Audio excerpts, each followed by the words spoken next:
Whoever you may be, wherever you may live, this program contains material and information that is vitally important to you and your future. It is sensitive information that until now has been kept secret. Since the dawn of time, there is one field in which man has always excelled: the destruction of his fellow human beings.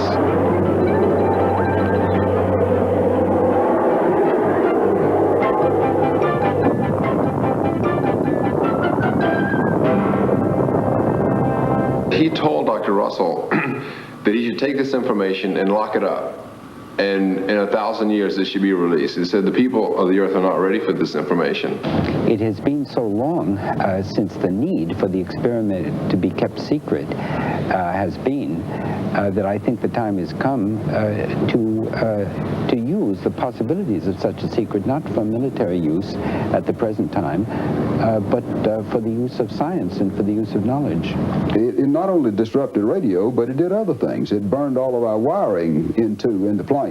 It would blow fluorescent lights completely off the wall that might be 2 floors away. The crew had not been psychologically prepared for what would happen to them, and they ended up very badly. Some of them, has been fairly well established, died as a result. Others spent years, according to their own statements, in Navy hospitals. The NSA's argument was of such substance as to not require release of the documents because of the possible effect on the national security. Now, if that isn't cover-up, then what is it? Here we have an agency of the U.S. government saying we've got 131 documents about UFOs. We will not release them to anyone, including the judge, because of the sensitive nature of the materials involved. Best case can definitely be made against CIA. Definitely.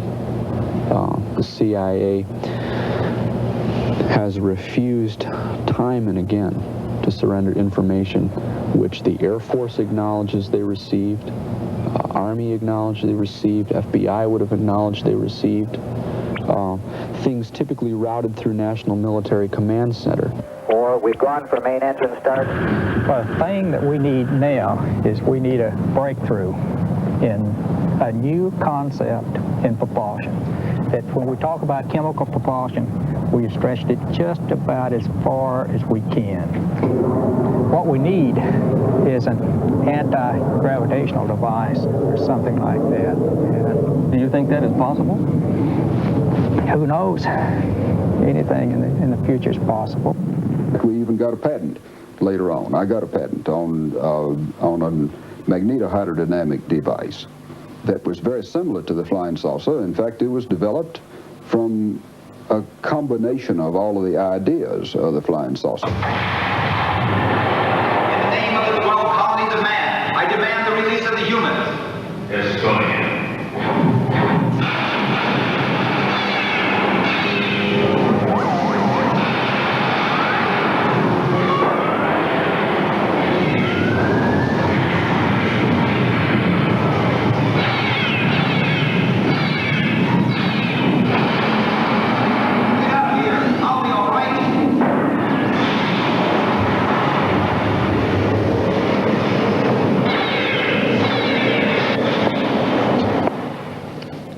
Flying saucers, laser guns, secret experiments in travel through time and space. Are all these things pure fiction, imagined in the minds of science fiction writers? Or are they glimpses into the future of planet Earth and the coming technology? Are the people of Earth being conditioned to accept a new world? These questions were the reason for a worldwide search for the truth. A search led by Stan Deyo, an inventor and computer technologist from Dallas, Texas, who at one time was an officer cadet at the United States Air Force Academy and an informant for the FBI. This is his story to uncover the cosmic conspiracy.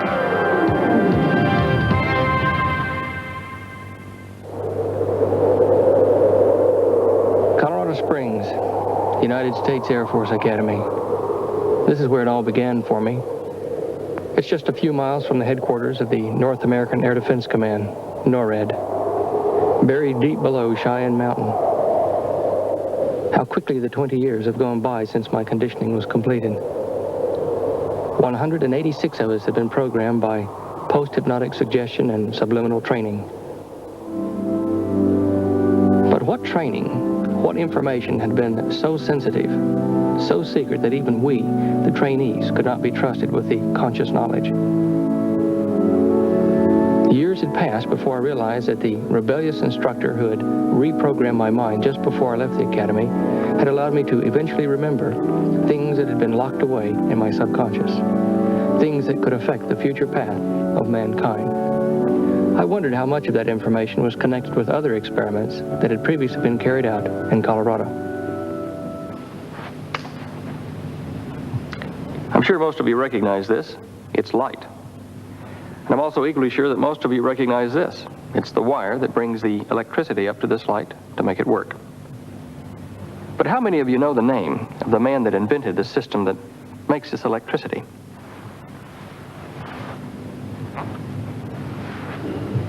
His name was Dr. Nikola Tesla, perhaps one of the most brilliant scientists of the last 2 centuries. Tesla was a Yugoslav, born in Croatia of Serbian parents in 1857.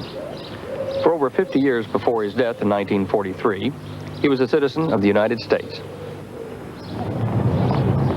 Tesla set up a laboratory at Colorado Springs where he could study the fantastic displays of one of Mother Nature's most awesome powers, lightning. Finally, he emulated nature itself by creating man-made lightning. This genius not only invented alternating current electricity, but also the electric induction motor, the basis of all electric motors today. He transmitted power through the earth, enough to light 10,000 watts of filament globes at a distance of over 25 miles. His work led to the world's first hydroelectric power station at Niagara Falls. At a spectacular and unbelievable demonstration in Madison Square Gardens in 1898, Tesla caused a sensation with the successful operation of the world's first ever remote-controlled device. It was the time of the Spanish-American War, but Tesla's astonishing robotic submarine grabbed front-page headlines. If this submarine were loaded with dynamite, the Americans would have had an awesome new weapon. In Tesla's words, a race of robots. The press and the public of the time could see the potential of this new device, even though the U.S. government could not. But his greatest dream was to construct a tower on Long Island, New York. The purpose of this tower was to transmit pure electrical energy, without wires, around the world. With this form of energy, he foresaw many great things. In this book of 1919 is an article by Nikola Tesla entitled My Inventions. And in this article, he talks about things to come using his broadcast power without wires, based upon his proposed project at Long Island. I'll read you his words. The new self-propelled aerial teleautomaton, devoid of propeller, sustaining wings, and all other means of external control. It can attain a speed of 350 miles an hour, and that was fast in those days, and will reach a predetermined point 1,000 miles away, accurately within a few feet. What I found most astounding about this article was the artist's impression of Tesla's electric flying machine, a cigar-shaped object surrounded by an ionized air globe. This reminded me of the many reports of UFOs that glowed. Was Tesla 80 years ago working on the same principle that flying saucers use? If so, what happened to his research papers on the matter? And why was the almost completed power tower on Long Island blown up by the authorities during World War I?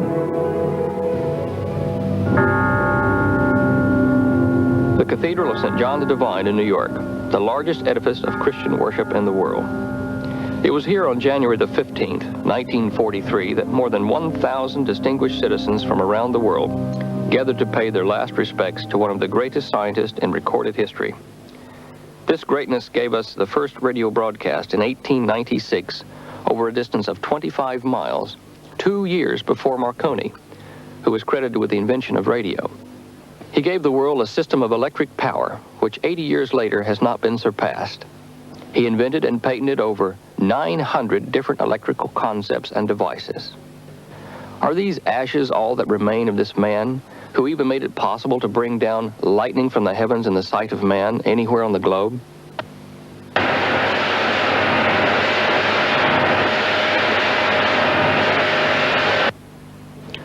Charlotte Muzar, a close friend during his later years, was one of the mourners at Tesla's funeral. She had worked as an employee at the Yugoslav embassy. She recalled the mysterious circumstances surrounding the investigation of Tesla's papers after his death. When I arrived, I found the safe was open. I don't know who ordered the opening of the safe.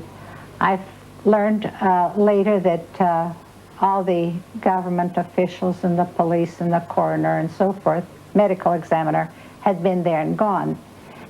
Miss Muzar explained to me that the Edison Gold Medal Tesla had been awarded in 1917 had been locked in a drawer inside the safe, along with the keys to that drawer. Closed, the knob twirled, and the safe was locked. Miss Muzar had been trusted with the combination of the safe until it was reopened in Belgrade some years later. The first thing we did is to open the safe. That's when I had pulled out the combination, gave it to Mr. Gasanovich, who opened the safe, and we looked for the keys. We couldn't open the compartment and everything else. Nowhere in the safe could we find the keys.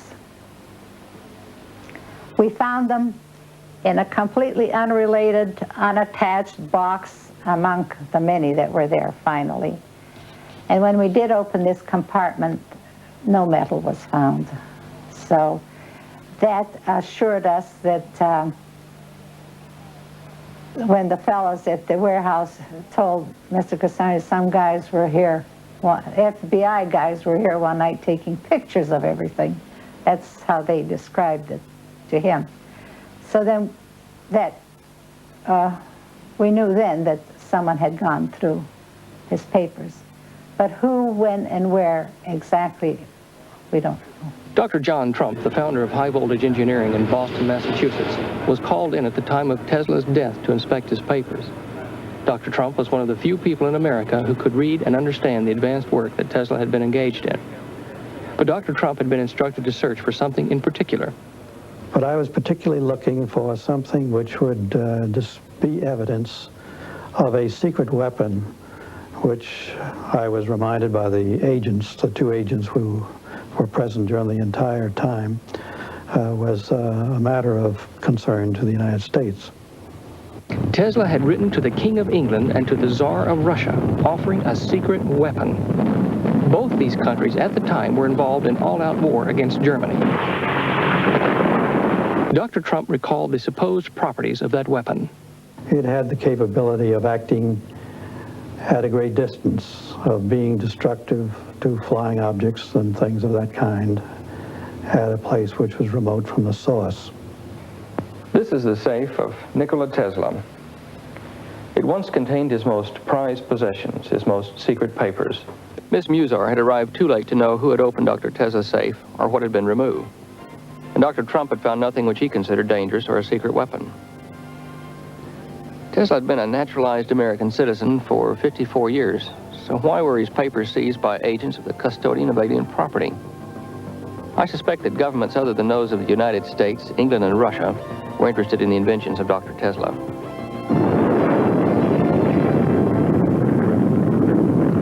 In 1943, the year of Tesla's death, was destined to become a year of the most imaginative scientific experiments in the history of the world.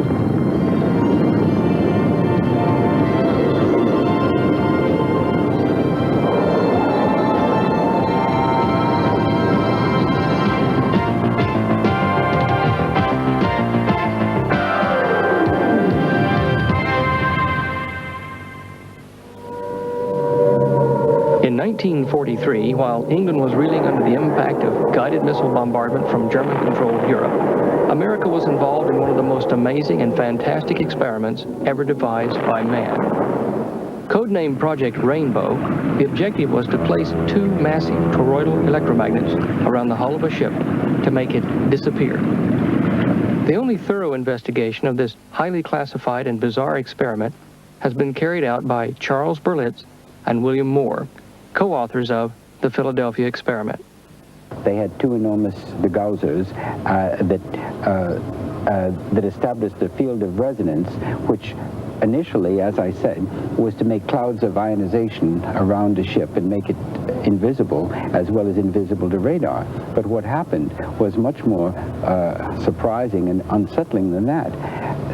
The ship seemed to glow in the field, and all of a sudden, with a sort of the way you put on a neon light, except in reverse, it flicked off instead of flicking on, and there was no ship there.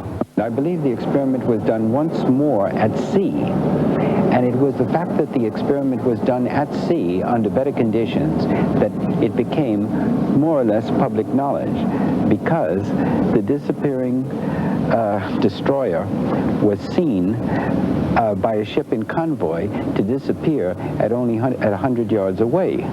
A group of scientists had been working towards these experiments for some time. They were headed by Dr. Albert Einstein and included an American electrical physicist.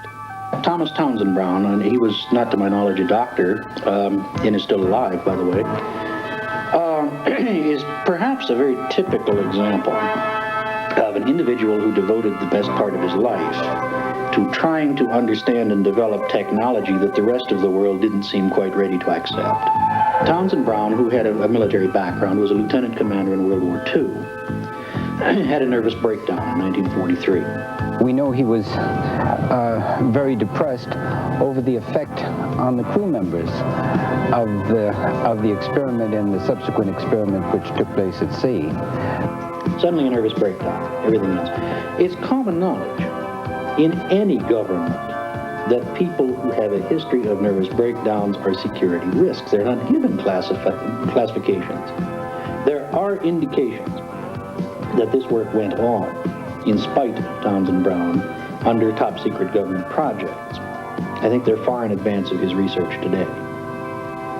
Brown's research had included Project Winterhaven, experiments in interdimensional travel, similar to the Philadelphia experiment. He had worked for the French government on moving structures using only electrical power. And in 1957, he began to work in North Carolina with Agnew H. Bahnson and James Frank King on electric flying craft. Agnew Bahnson was killed in a plane crash in 1964, but I found King alive and well in North Carolina. This was the early 50s when everybody was awfully interested in flying saucers anyway. And most of the people were trying to find some reason for their being here. Also, other people were trying to find how they could fly and they could do the things that people said that they could do. And so we wanted to go further. We wanted to do mechanical and electrical work to try to find a power source that was similar to what they might have been using. We needed somebody that had done more along the lines that we believed in. And we hunted for various people. Finally decided that T. Townsend Brown, that we had read about but had never met, was working along lines that we liked. So we needed Brown. So we began to hunt for him, and this was in 1957. So Brown worked with Bahnson and King, successfully building and testing flying saucers. But they did have some problems. We made saucers that were as large as 7 feet in diameter, and we ran those all the way up to 1,000,000 volts. And they would fly. We flew those, but they could only fly within the limits of the umbilical cord that was carrying the high voltage to them. So Brown, Bahnson, and King had realized one of the dreams of Nikola Tesla. They had created a noiseless flying craft without wings, without rudders, and without propellers. But it had to be tethered to its power source by a cable. Tesla's greatest dream was to surround the Earth with electricity, pumped into the upper atmosphere by his power tower on Long Island. This would enable the user to draw electric power anywhere on the globe from his system. Was this all that was needed to make the electric flying craft practical?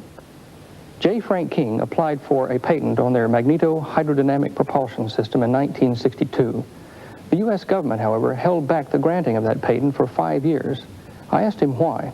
The patent office understands, each patent examiner understands that any device that could in any way affect the national security would have to go into a special section of the patent office. And so certain types of patents, certain flying machines, weapons of different types, all go into this special part of the patent office, and they won't release it to the public.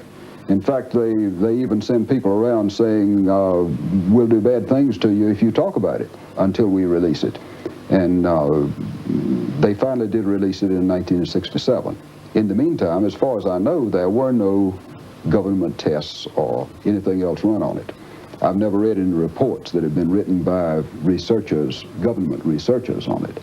But I imagine there must have been some report written on it to have released it. Patent number 1310990, lodged on 11 December 1970 by British Railways, detailed the technical data required to build a space vehicle powered by fusion energy. The space vehicle is circular in shape, and the primary source of particle emission is an array of lasers. However, in the middle of 1982, it was announced that the program had been abandoned. My real-world job, if you want to put it that way, is in the Space Shuttle program. I'm project manager for spaceflight operations for the McDonnell Douglas Corporation. And you are you're stationed at the... I'm stationed at the Johnson Space Center in Houston, Texas.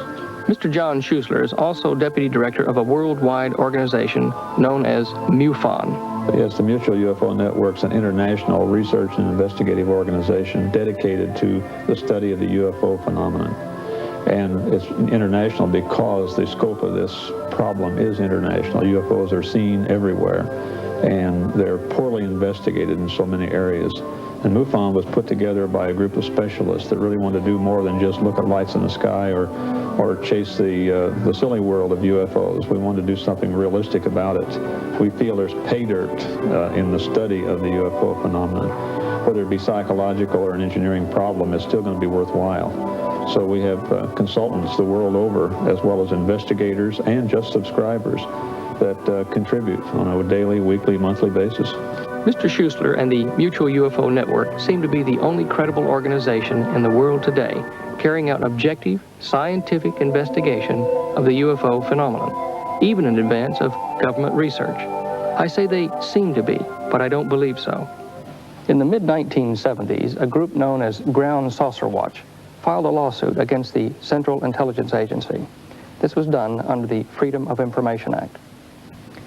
This lawsuit was carried on by a group calling itself Citizens Against UFO Secrecy, or CAUSE. Finally, in 1978, as a result of this lawsuit, 900 pages of information relating to the CIA investigation of UFOs were released. These 900 sheets are supposed to be all the available information the CIA had on UFO investigation up to 1978. In December '78, when the CIA released about 900 sheets of paper, of which these are some, I went through them with a fine-tooth comb.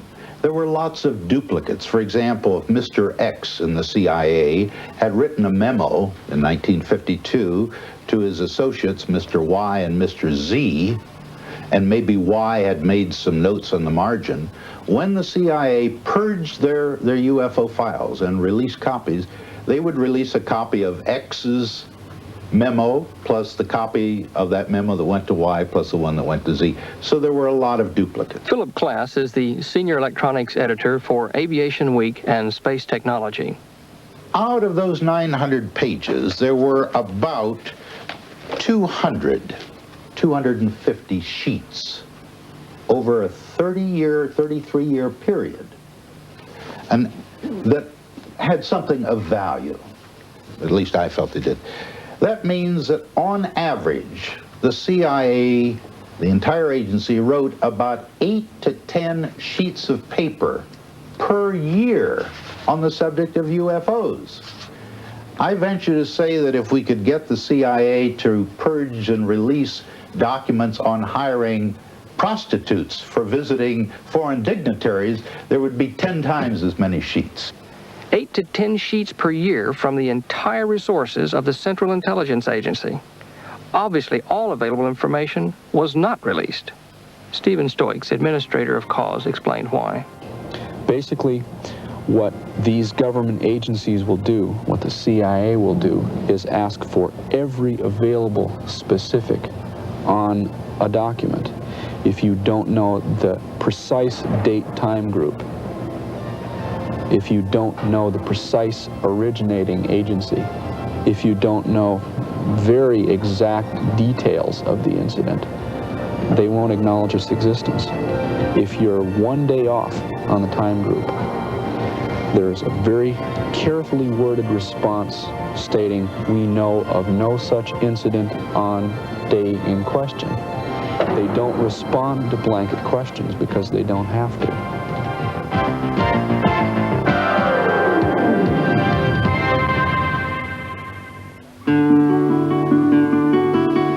Has a background in liberal arts, history, teaching, and English. He also speaks fluent French, holds a degree in Russian, and is co-author of the Philadelphia Experiment. Stanton T. Friedman holds bachelor's and master's degrees in physics and spent 14 years working on classified government programs in high-power electric propulsion. Since 1970, they've been lecturing in schools and colleges across the United States and Canada on the presence of alien craft around planet Earth. I'd arranged to meet them in the small Arizona town of Prescott, where they'd been invited to deliver their lecture at the Yavapai College. We have been told that the Air Force was the chief agency involved in the investigation of UFOs. We have been told about Project Grudge, Project Sign, Project Blue Book. And we have been told that these are essentially the only efforts by the Air Force to investigate the phenomenon of UFOs. And that Project Blue Book was closed in 1969, and that its records in 1975 were transferred to the National Archives. And so if you write a letter of inquiry to the government, any agency of the government, you invariably will get the same answer. The government's files on UFOs were transferred to the National Archives. Project Blue Book material is totally available, and it can be viewed or obtained from the National Archives. There's only one thing wrong with that statement, and that is that it is not true. And it becomes increasingly clear that they have known a great deal, and that they have been keeping it from the American public for reasons known to the government. I had arranged for Stan and Bill to meet me in my motel room the next day. Primarily, I wanted to question them further on the cover-up of UFO investigation, and to see if they had any more information on government projects such as the Philadelphia Experiment or electric flying craft. I wasn't really prepared for what they told me. I am convinced, after 24 years now of studying investigation, that the evidence is overwhelming that planet Earth is being visited by intelligently controlled extraterrestrial vehicles. Some UFOs are somebody else's spacecraft. I'm also convinced that some small group in the government of the United States, and probably in other countries as well, knows very well that we're dealing with alien spacecraft. We're dealing with what in the States is appropriately called a cosmic Watergate. We're not convinced that everything should be put on the table. Technical data, for example, I'm not at all sure should be out on the table, because the key feature about flying saucers, forgetting philosophy, religion, and all those other areas which are certainly important, has to be, how do they work? Every government in the world would like to get its mitts on that kind of technology. Unfortunately, what that would mean, better weapons delivery and defense systems, I suppose. And so I don't think that data should be put on the table unless everybody puts all their data out on the table. And we both feel that it's very, very important for the future of the race to recognize at some point in our sociological development that we are planetary creatures. That is, members of a planetary society, as opposed to nationalistic creatures, members of individual, in this case 158 now different tribes, essentially countries, on the same planet. I think that once that realization is made, that we begin to think of ourselves as members of the human race on planet Earth. The thing about governments, though, most governments, is that priority number one is to stay in power, whether they're elected governments or despotic governments. Yes. Staying in power is the key. And I think in the United States, for example, any president that stands up and says, look, we've been lying to you for 35 years. We have had positive proof of their existence. We can't reveal the technical data, but we've known it. We've had our reasons. Is going to immediately be accused of being a liar, quite straightforwardly, is in danger of losing the next election, is risking his political skin, so to speak. In the United States, that could be done by a president who had been elected twice in a row, because you can't run for a third term now. We haven't had such a president since General Eisenhower. Frequently, the question most asked, why, if they are coming here, haven't they chosen to contact us? Why don't they land on the White House lawn and make themselves known? And say, take me to your leader, of course. That's the common joke in the States. That's right. Anyway. The only problem is there is no leader to be taken to. Nobody speaks for the planet. There's nobody who speaks for planet Earth. That's true. Certainly not the President of the United States does not speak for 4.5 billion That's right. He's got enough trouble talking for his own staff lately. But yeah, I think maybe the prerequisite for their communication with us is that we talk to them first. We ask them to talk to us as a planet. Now, there's been almost no thinking along that line. I was at a television station of all places and had to wait between interviews. I was doing like 3 different things there, and there was time in between. I was introduced to the station manager. We talked, and he said, gee, you ought to talk to Major Jesse Marcel. He handled one of these saucers that crashed. Well, that was kind of a good lead. He gave me the town that Jesse lived in, and I contacted Jesse, and he told me a very interesting story. Sounded very straight.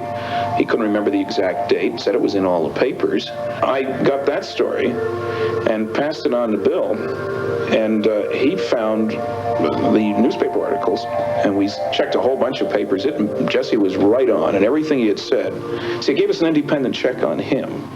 That was one part of the story, and that dealt with pieces of material that were found that apparently had exploded from a vehicle going by in the sky, 70 miles outside Roswell, I guess, out in the boonies. Outside Roswell. Yeah, well, New Mexico is a very big place. It's the 34th largest state, maybe the 5th, and it doesn't have a high population. It's got a lot of mountains and desert. At that time, it had fewer than 1 million people in an area of 125,000 square miles, something like that. And they're mostly in the cities, and it was an area where there was an enormous amount of classified government research going on. That's the place where the atom bomb was first tested. It's where it was developed. It's where all the early rockets after the Second World War were fired, captured German rockets at White Sands Proving Ground. It was where the secret city Los Alamos was. There were a number of other Air Force bases. You could hide an army there. And you had a whole host of people who were very patriotic after the war when they found out that the atom bomb was developed there. Then they knew that there was a reason for the security that they'd run into. He was the intelligence officer of the only atomic bombing group in the world, the 509th Bomb Group. They found all this stuff covering the ground 3/4 of a mile long, maybe a 1/4 mile wide, kind of V-shaped.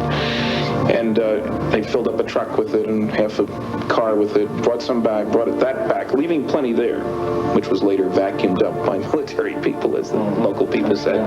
But that was only part of the story. The other part is even more fascinating because it involved apparently the crash of the rest of the vehicle, 100 miles or so west of there, and bodies were found on board that, and the military carted that off.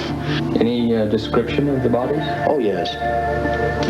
Very quickly, between 3.5 and 4.5 feet high, 85 to 95 pounds, essentially hairless, a head larger in proportion to the body than a human head would be, but not larger than a human head, widely spaced and deeply set eyes, no apparent protrusions for ears or nose, nares and ear canals present, but not the protrusions that a human would have.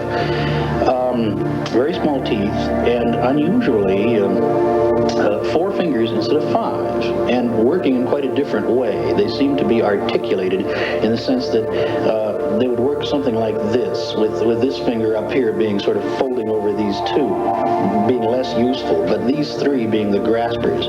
The hairs on the back of my neck were standing on end. What I was hearing couldn't possibly be true. But here, these 2 university-educated men, one a scientist, the other an author, believed every word they were saying.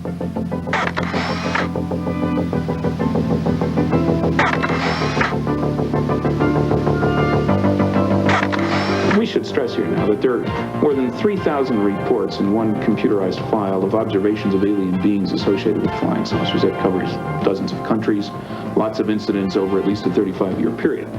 And there are no reports of creatures with 3 arms or 3 eyes or 3 legs or, the science fiction kind of stuff. And I think we have to take that into account, that one must be careful how one breaks the news, so to speak. In the United States, for example, the Mormon religion has long accepted the notion of beings on other worlds. Certainly the Buddhists do, the Hindu religion does. There are some fundamentalist Christian sects in the United States, however, who are not inclined in that direction at all. I mean, this is it. and who would be very upset and disturbed. You can't just lay something as significant as flying saucers, which change our whole position in the universe, after all. It's like Copernicus. He took man out of the center of the universe, moved it one step over from the Earth to the sun. The book was banned for 300 years because it was disturbing to the high priesthood of the time. So the next generation is certainly going to know, have a different perspective. But you got to be careful about that. You can't destroy what people have thought and grown up with without replacing with something that's solid and concrete. Max Planck, a German physicist, once said that new ideas come to be accepted, not because their opponents come to believe in them, but because their opponents die, and a new generation grows up that's accustomed to them. And so it may well be that you need to have this background. Space travel, man is not alone. These are commonly accepted notions now. They certainly weren't 30 years ago. If you go back to 1947, you talk space travel, you were considered pretty odd, pretty strange. That was science fiction. That was Buck Rogers and Flash Gordon. So there has been an enormous shift in attitude. And maybe the finishing touch for that is the announcement, some kind of announcement about flying saucers.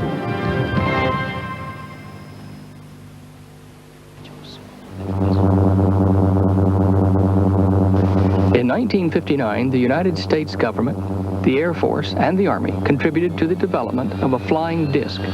It was constructed by A.V. Rowe of Canada and was known as the Avro car. In the most recent configuration, with the addition of the pneumatic control booth, the vehicle displayed stable flight characteristics at a height of 3 feet and at speeds up to 30 knots. The wind tunnel test data showed, however, that the focusing ring control, though it had been developed for satisfactory hovering, was not good enough for forward flight, and that fairly extensive modifications were required to add an improved forward flight control system. Testing was therefore discontinued until the two vehicles could be modified in readiness for further wind tunnel and flight test programs. But those modifications were never made. The program was officially abandoned in 1962. But in effect, the Avro car proved that a vehicle of this kind could in fact fly. Does it seem pure coincidence then that 1962 was also the year that J. Frank King applied for patent on the magneto-hydrodynamic system of propulsion? King had told me of Agnew Bahnsen's visions of the future, which he had expressed in his book, The Stars Are Too High. He wrote it because he was interested in a number of things that this would put before the public. One is the tremendous physical and psychological power that a country would have if it alone controlled a machine like a flying saucer. He was interested in politics, but never a politician. He was more scientific than he was politically inclined, but he was highly interested in, well, his Council of Eight that he sort of coined. The Council of Eight is a group made up of a group of 8 people drawn from the world. And these are influential people, not politically inclined people. They could be scientists, they could be other people. And he was working toward the end of his lifetime trying to really establish that. To start off with, it was a thought that he put in his book. His book included the flying saucer, the Council of Eight, the devastation that a machine like this could cause, or the possibility that maybe it could draw people together. If all of a sudden you have a weapon that's so powerful that there's no countering it, then no one should own it. And maybe the weapon should be destroyed, and everybody recognized that, we just shouldn't do that. It parallels atomic energy right now. But this also would have been that type of device. And so I think he had philosophical reasons for wanting to write a book like this. There were a lot of things that he wanted to bring out, and did bring out in his book, The Stars Are Too High. Rear Admiral Rocque is the spokesman for the Center for Defense Information in Washington, D.C. We stand for strong national defense. We think war is a pretty stupid way to settle international difficulties, and nuclear war we think is insane. The worst single problem facing planet Earth today is overpopulation. The only effective method demonstrated to date that can control this overpopulation is war.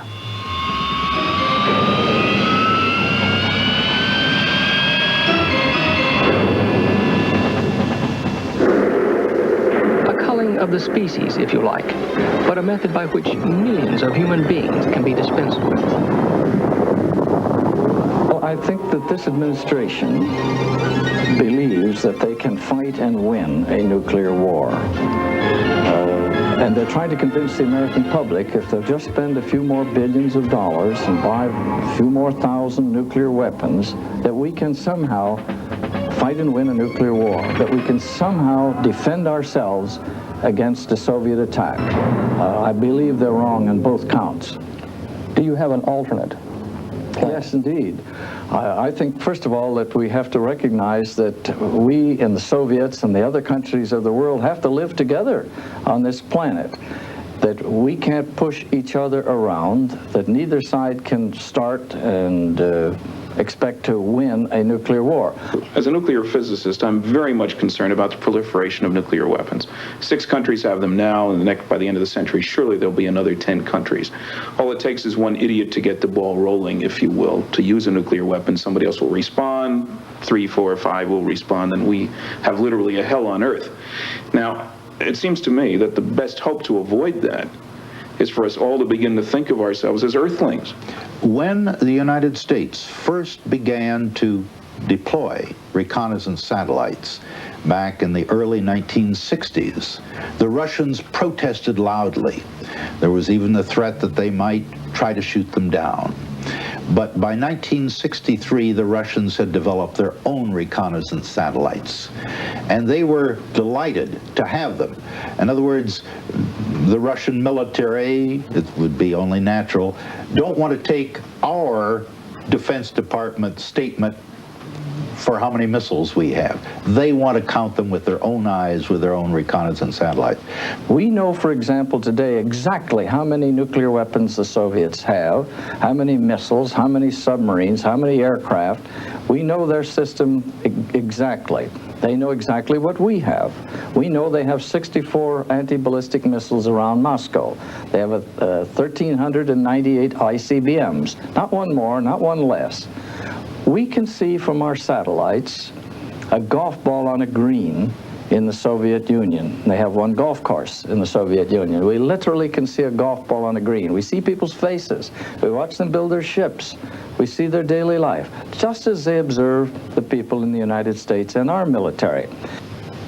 So the 2 great superpowers of Earth can identify a golf ball on a green from outer space, but officially they can't identify a UFO, even though hundreds of sightings are made each year. I am convinced that both the United States and the Soviet Union have flying saucer technology, whatever the propulsion system may be. Whether it is based on technology devised by Nikola Tesla 80 years ago and perfected by brilliant scientists such as Townsend, Brown, and the like, or copied from a crashed extraterrestrial craft. Nuclear war equipment and machinery are only a smokescreen, for without the industry and employment that is created by war machinery, the world economy would collapse. There are no secrets between the great powers. They know the truth.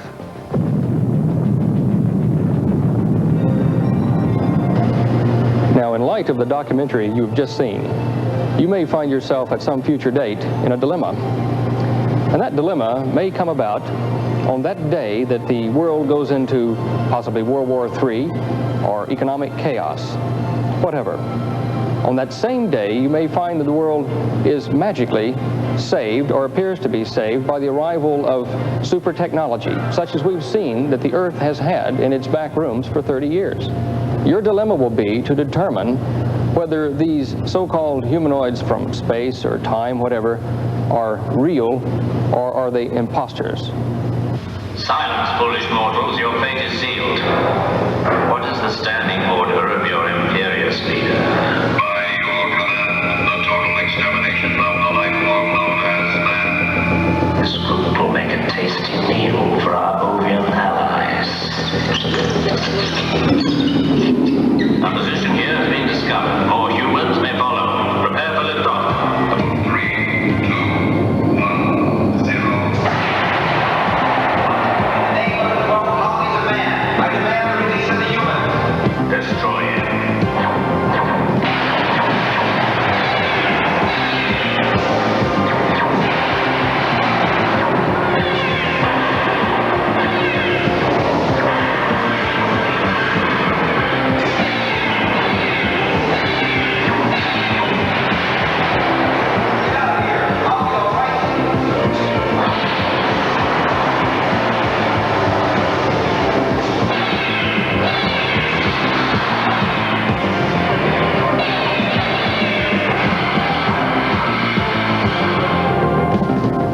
After seeing the Battlestar Galactica set here at the Universal Studios tour, I'm even more impressed with the illusions that man and his technology can produce today.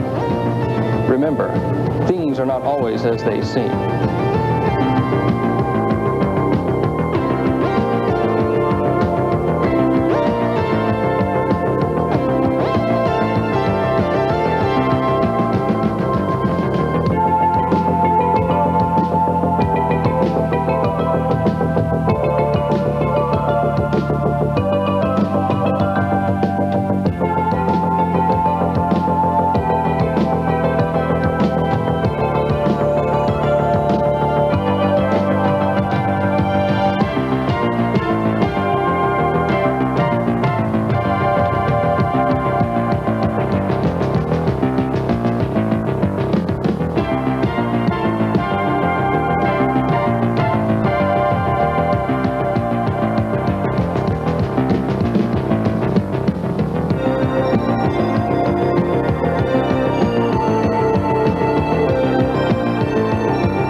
This is where it all began, so many, many years ago.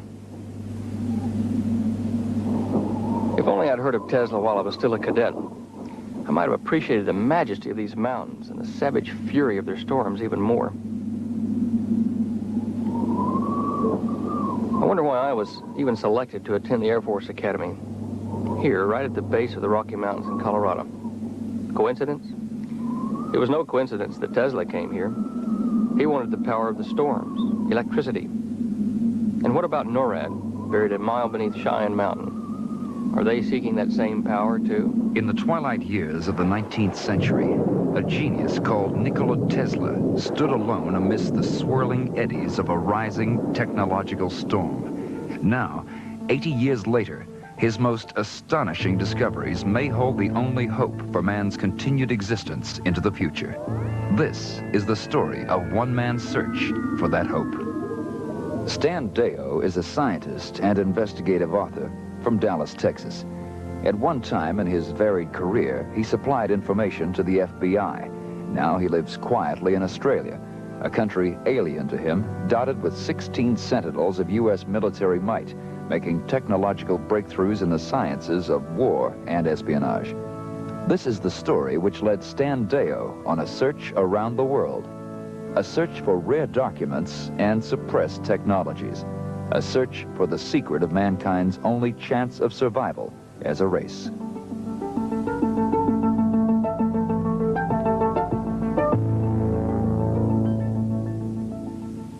We stand for a strong national defense. We think war is a pretty stupid way to settle international difficulties. And nuclear war we think is insane. But something very dramatic has happened in the United States really in the last year. And that is that we are for the first time emphasizing the possibility of trying to fight and win a nuclear war. And that's new.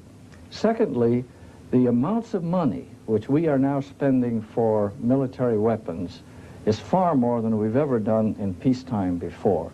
And I think in a way, this administration has psychologically declared war on the Soviet Union. And they're trying to convince the American public if they'll just spend a few more billions of dollars and buy a few more thousand nuclear weapons, that we can somehow fight and win a nuclear war, that we can somehow defend ourselves against the Soviet attack. I believe they're wrong on both counts.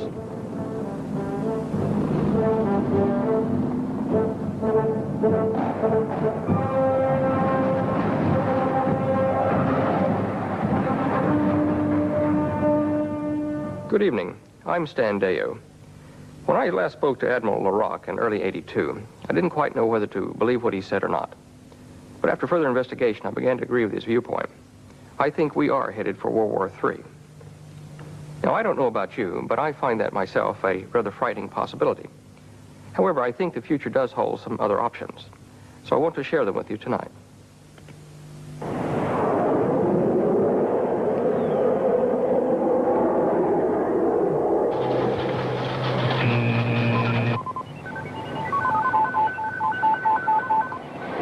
Skybird, this is Dropkick. There will be no authentication. Acknowledged now.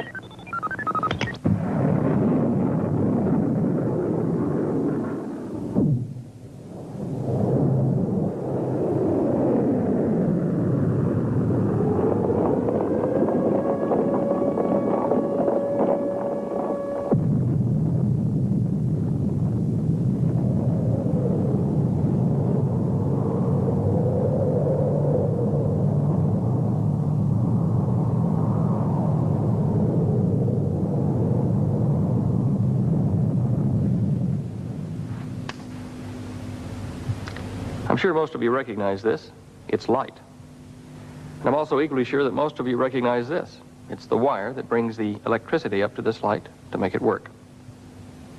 But how many of you know the name of the man that invented the system that makes this electricity?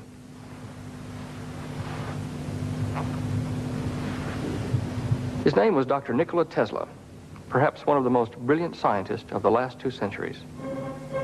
Tesla was a Yugoslav, born in Croatia of Serbian parents in 1857. For over 50 years before his death in 1943, he was a citizen of the United States. I knew if I wanted to know more about Tesla the man, I would have to start my search in the country of his birth, Yugoslavia.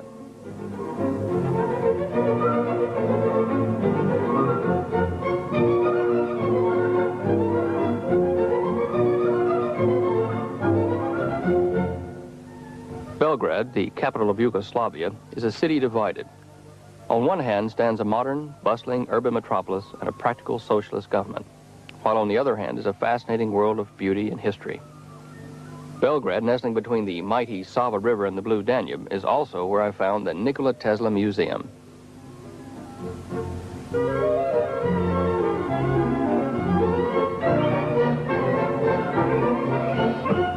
My first introduction to Tesla would be through Professor Aleksandar Marencic, a professor of telecommunications at the Belgrade University and a man intensely interested in the work of Dr. Tesla. How many of Tesla's personal documents and photographs do you have here in the museum at Belgrade?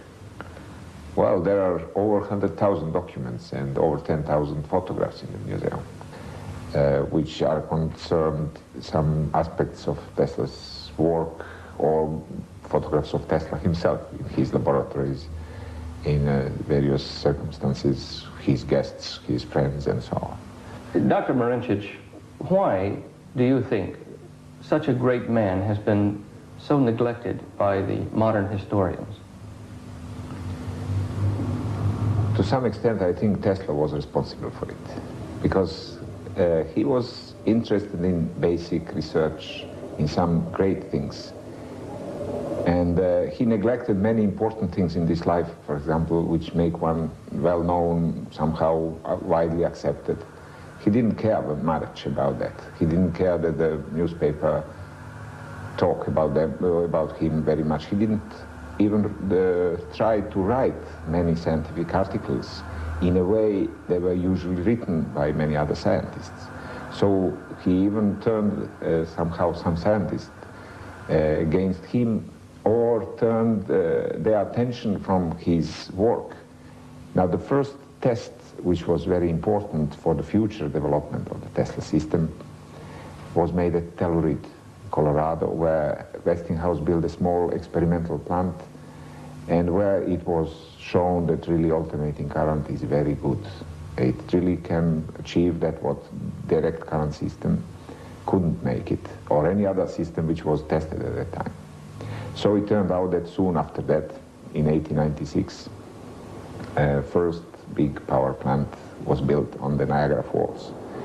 And soon after that, the whole world started to produce many, many similar plants, or in fact to use alternating current system. And that was the beginning, what was recently mentioned as the second electrical power revolution.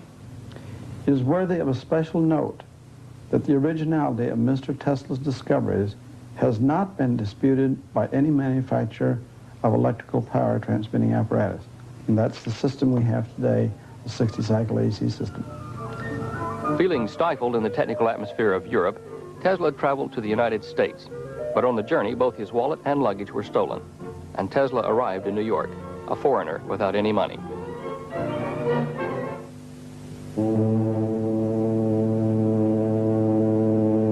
Tesla may have been penniless when he arrived in New York, but he still had his letter of introduction to Thomas Edison, the man who was to become his lifelong enemy.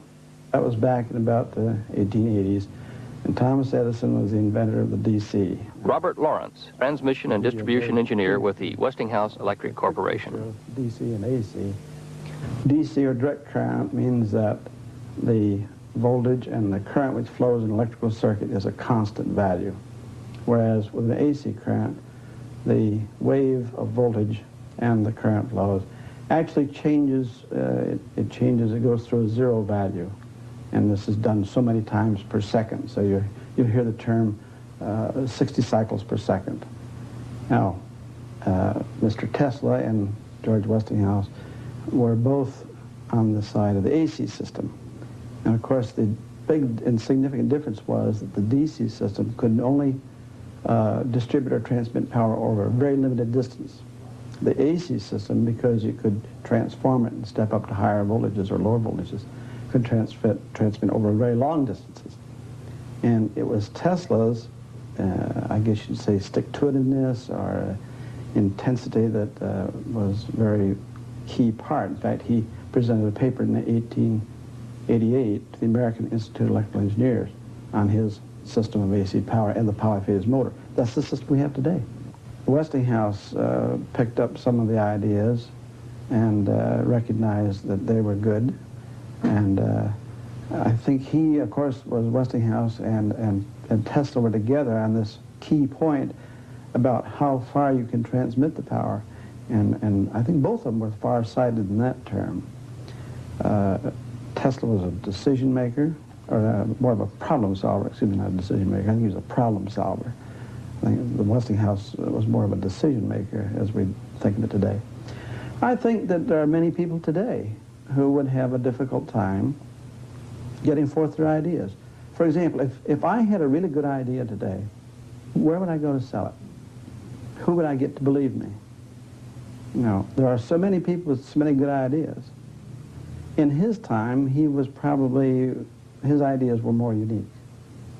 I think he would have a more difficult time today. I really do. You know, I think what you've said there explains why Tesla had to be even a bit of a showman in his time to get his ideas recognized. Oh, yeah. You know, though, that might have been a little bit of a flair of the individual. He had some dramatic, as you say, showmanship to him. He had a flair for showing off his things when he gave his papers in 1888, or when he invited people to meetings. He always had things that he could show, and there's a little bit of a showman and a little ham in a lot of engineers. I think that's quite true to form. Actually, I think it adds a bit more color to the man to hear. Yeah. Makes him human, and I think he was. You know, sometimes I feel that we think of him as a genius, cold, and so forth, but he was a very human person. I think he had a sense of humor. Yes, yeah, he did. I was interested to find that he liked to drink whiskey. He did not like to associate much with women per se, but he had some views that women were pretty smart folks, and I'm sure the women today would like that. The partnership between Westinghouse and Tesla was sealed by a contract for more than $1 million, and Westinghouse set about constructing the basis of the 20th century's technology.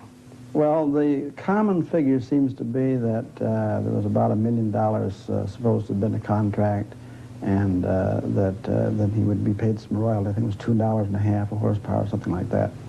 I looked into this more, and it seems as if the figure that is more realistic was around $200 and some thousand. And let me add an interesting view on that. I checked out what a dollar is worth in I think it was 1890 or 1888 dollar. Today would be worth $10.83. So the $225 million that Tesla got then would be like about $2 million today. It seemed to me that Tesla should have been a very rich man, but everything I had read suggested that he died a pauper. At the RCA Corporation in New York, I found William Turbo, grandnephew to the great Nikola Tesla. Bill, Tesla must have amassed quite a substantial fortune in his lifetime. Absolutely not. You know, in speaking to people about Tesla and about the enormous amount of monies that he made and could have made and wasted, and I don't feel a bit bad about that. I certainly would be the heir to some substantial fortune if it were somebody else than Tesla, but it's never bothered me a bit, because no matter how much money he might have made, he would have spent it all.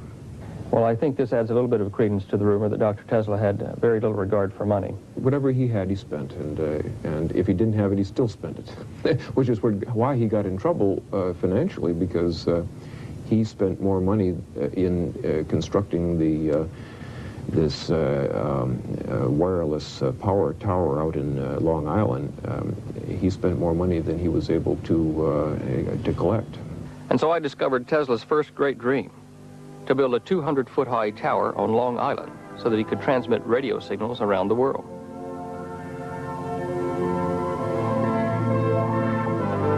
But there was a more ambitious aim still, to transmit from that same tower, without wires, pure electrical power, power to light the homes and fuel the factories of every nation on Earth.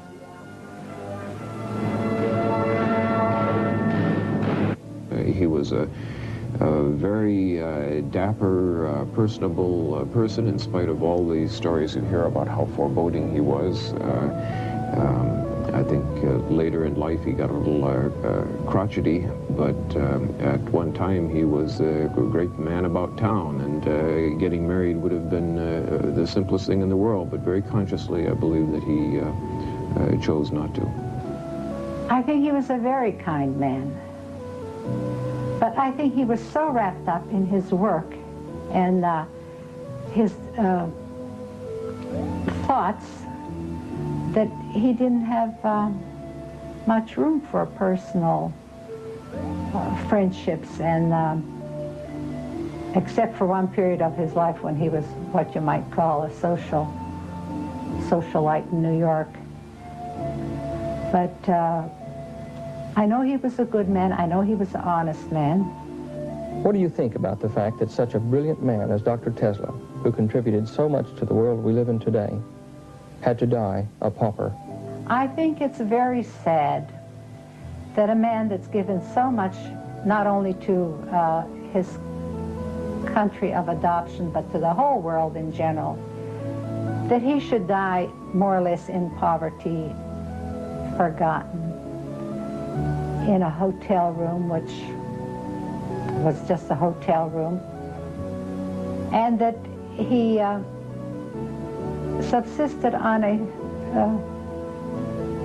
pension which was given him by the Yugoslav government.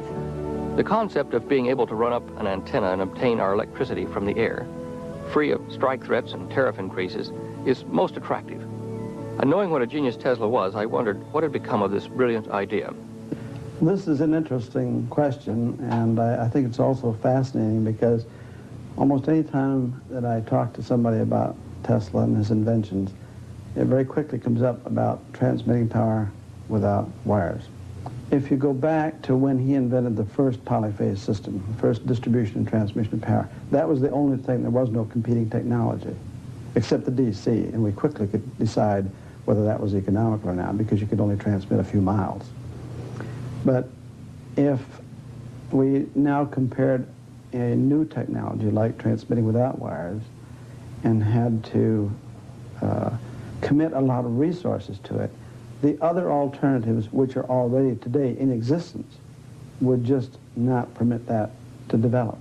About 1932 or 1933, the Marconi patent for the radio came up for review, because in Tesla's effort to transmit power without wires, he had already passed the technology required to transmit messages or signals without wires.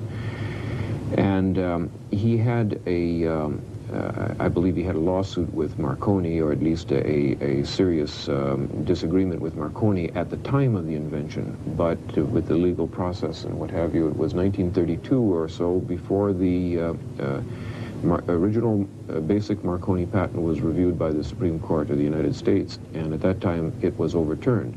So technically, Marconi is not the inventor of the radio. I can't say that Tesla is the inventor of the radio, but his work was cited as the principal work that predated Marconi's patenting. A couple other scientists also were mentioned in the suit that resulted in that overturning. What became of the tower that Dr. Tesla built for Mr. Morgan? Tesla had such an enormous reputation when he came to Morgan that practically anything that he might invent would have a business use. But the particular thing where Morgan stopped the funding was out at that tower because Tesla was interested in transmitting power without wires, while I think Morgan would have been happy to settle for transmitting messages without wire, which is, like 2 or 3 orders of magnitude less difficult. And so while they were at odds as to where the research should stop, Marconi, of course, patented the wireless transmission. And even though that patent was overturned later, Marconi, of course, became a wealthy man, much better business sense, and Tesla tried something that was simply beyond the financial capacity that he had at the time.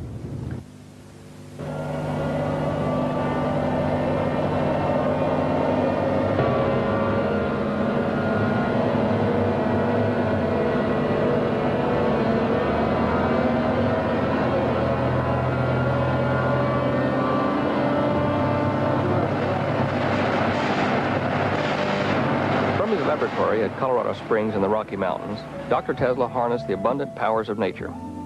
The 2 sheds which Tesla constructed for his experiments have long since vanished. All that marks the spot is a memorial plaque, but the mountain peaks are still there, and so are the fantastic electrical exhibitions of nature. About 150 kilometers to the north of Colorado Springs stands the 300-meter-high tower of the National Oceanic and Atmospheric Administration. Probing temperature, pressure gradients, humidity, and wind turbulence, and relaying the results to one of the most sophisticated computer facilities in the world has not brought the scientists of today any closer to the secrets of nature that Tesla understood and apparently took to the grave with him 40 years ago.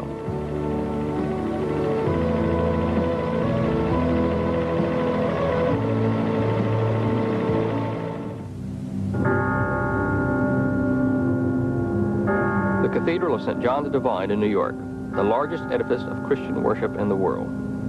It was here on January the 15th, 1943, that more than 1,000 distinguished citizens from around the world gathered to pay their last respects to one of the greatest scientists in recorded history.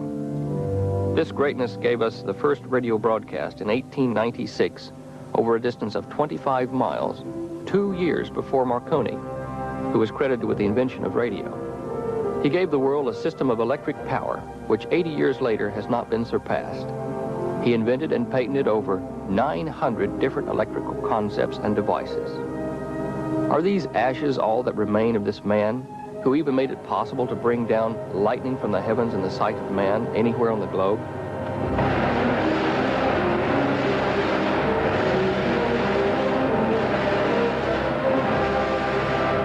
Can you imagine the advances the world would have made if Tesla had been given the money to complete his tower at Long Island for the transmission of electricity without wires?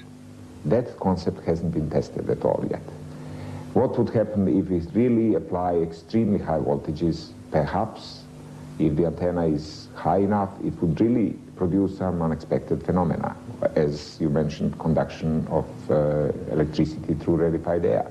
This is, by the way, what Tesla thought. And he mentioned in his patent that we should have an antenna of, say, 15 miles height, and that antenna would then reach the somehow rarefied air strata, and then that phenomena would be pronounced. We don't know even today what would happen if we have antenna of that size and if we manage to apply extremely high voltage of the order of 100 million volts as he thought that would be sufficient. The tremendous problems, however, are the pragmatic ones, because now we would be committing huge resources to something that, although we might predict is possible, how much would it cost to do it? And some of the things that you mentioned are institutional problems, like seeking the right path for airplanes not to go through, things like that. That almost gets into bureaucracies, and that, in a way, shifts over from what Tesla did. He invented something sort of out of the air, a 60-cycle polyphase system. And now we talk about something that might be possible today, but in a much different time.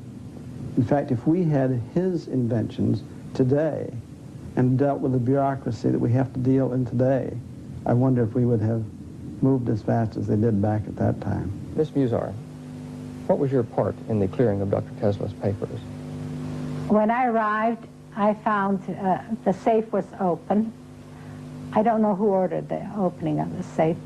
I learned later that all the government officials and the police and the coroner and so forth, medical examiner, had been there and gone.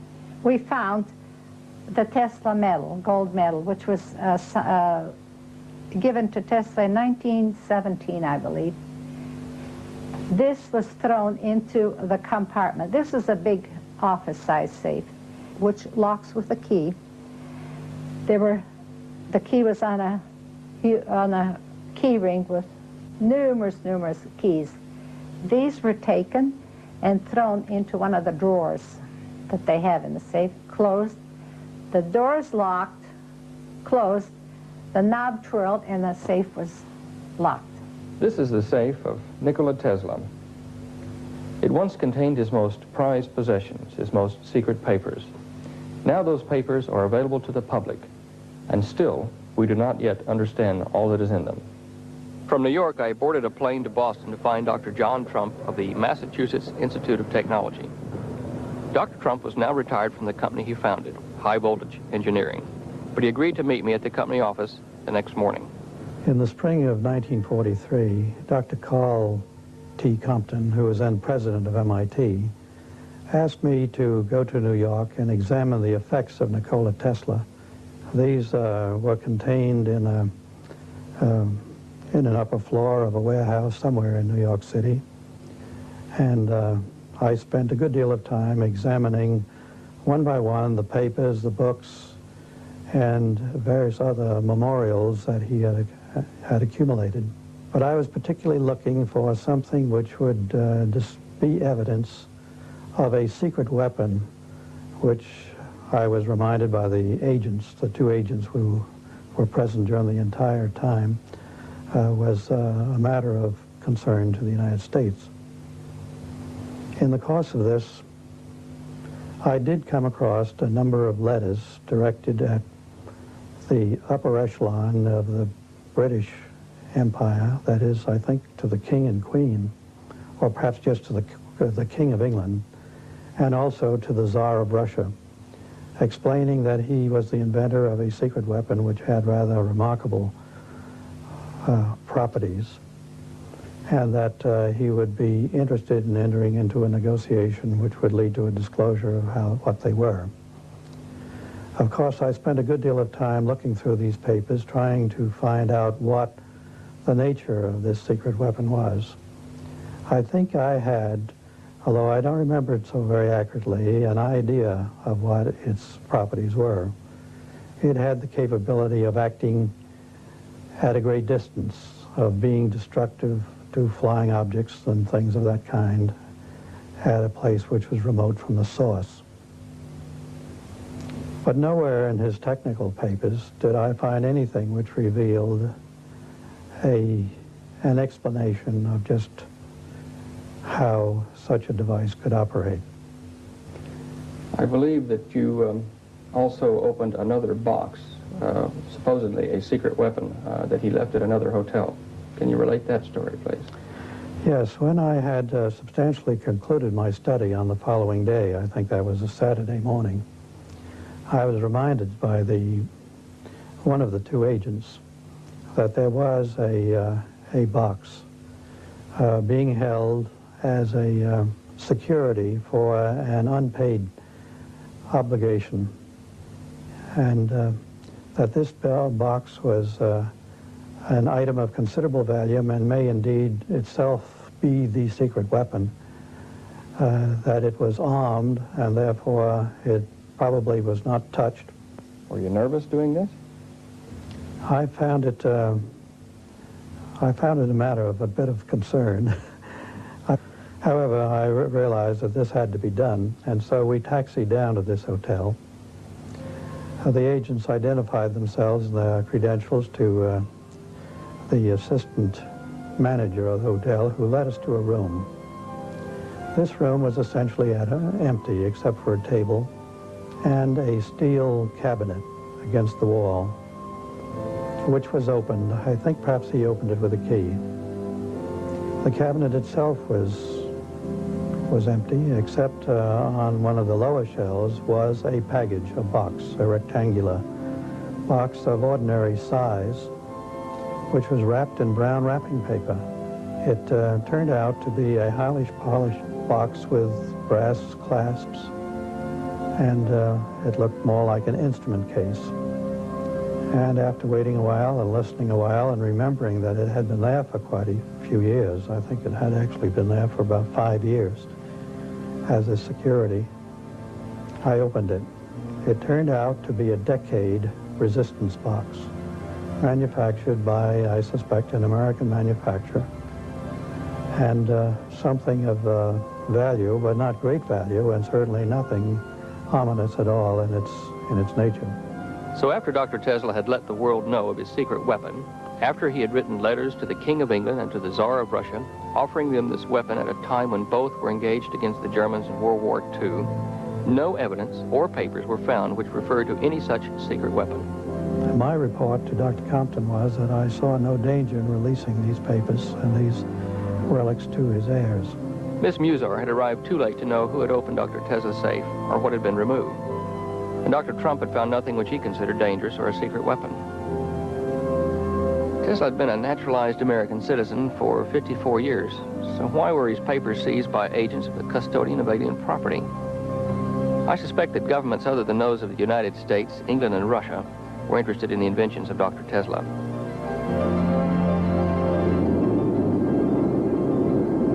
In 1943, the year of Tesla's death, was destined to become a year of the most imaginative scientific experiments in the history of the world.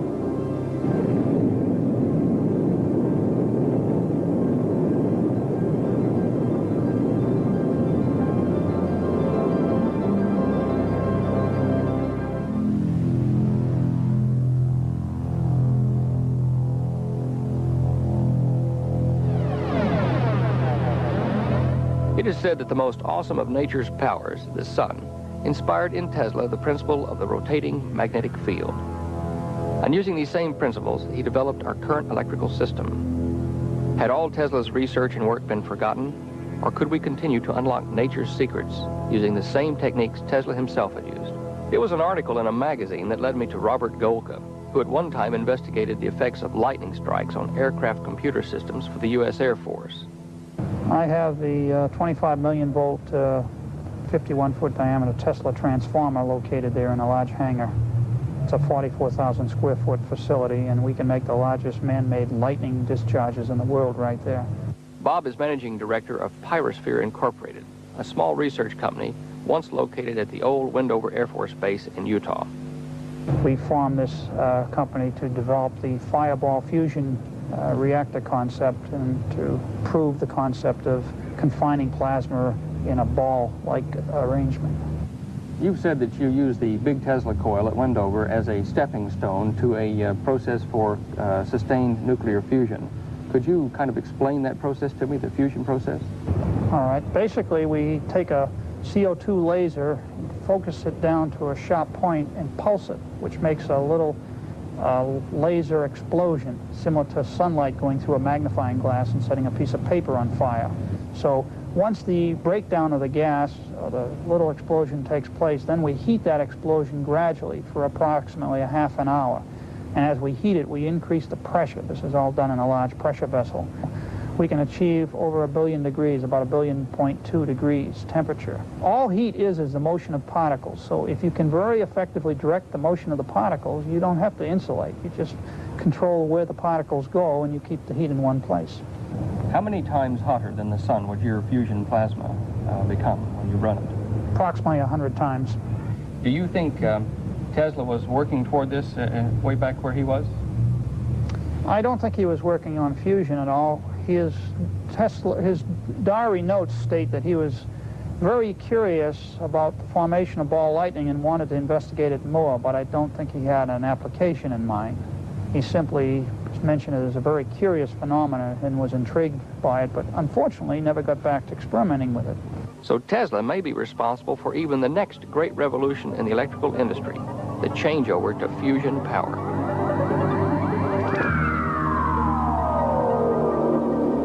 While I was in Yugoslavia, I asked Dr. Marincic what improvements we could expect along the lines of Tesla's inventions. Yes, of course, even today we are further improving system and also extending Tesla's idea. A very interesting extension of Tesla's idea of rotating magnetic field is, for example, so-called linear induction motors. That turned out to be very useful, for example, in developing trains which can float on the magnetic field and then be driven by the linear induction motors. Without such motors, you couldn't drive a train, say, which is not touching the ground, which is just floating due to levitation, due to special kind of alternating current field, which is produced in a similar way to what Tesla actually was doing in his induction motors, but applied the same principle in a different way. Tesla is most known for the invention of the induction motor and the so-called father of alternating current, and those are the things that we see in common use today because they became practical immediately as Tesla invented them. But after that phase of his life was over, he kept moving toward more and more difficult I shouldn't say difficult things beyond the state of the art to such an extent in science that a number of the things that he was thinking about were not able to be demonstrated as practical at the time he was thinking of them. And of course we've discussed the wireless transmission of power, which really that idea lay dormant for a long time because it was beyond the state of the art and beyond a particular use that there was for it. But since the Second World War, a problem has really arisen in armed forces or national defense that part of the defense posture of this country is certainly based on submarines operating, and technology in submarines allows them to operate at much deeper depths than World War II submarines, for instance. And so communicating with them became impossible. In World War II, the submarine would come to the surface and run up an antenna and take radio messages. But if the submarine is 200 feet below the water, they can't run up an antenna very well. And so it became, the idea sort of surfaced, if they use particularly low-frequency transmission, which requires enormous amount of money, an enormous size of the distributing antenna, that this would be a way of penetrating the sea to communicate with these submarines. And the Navy, I believe, has a project, Sanguine, or of that name, I believe, that is constructing an antenna system in Wisconsin, which is based essentially on Tesla's principles. It's the first, it works. And it's the first time that there ever was a need for such an antenna system, and it's interesting that it does sort of connect the ideas that Tesla had in 1910 with the practicality of 1955 or 1960. The association between Tesla and wartime submarines is not unique. At a spectacular and unbelievable demonstration in Madison Square Gardens in 1898, Tesla caused a sensation with the successful operation of the world's first ever remote-controlled device. It was the time of the Spanish-American War, but Tesla's astonishing robotic submarine grabbed front-page headlines. If this submarine were loaded with dynamite, the Americans would have had an awesome new weapon. In Tesla's words, a race of robots. The press and the public of the time could see the potential of this new device, even though the U.S. government could not. This new technology, Tesla called Tel-Automatics.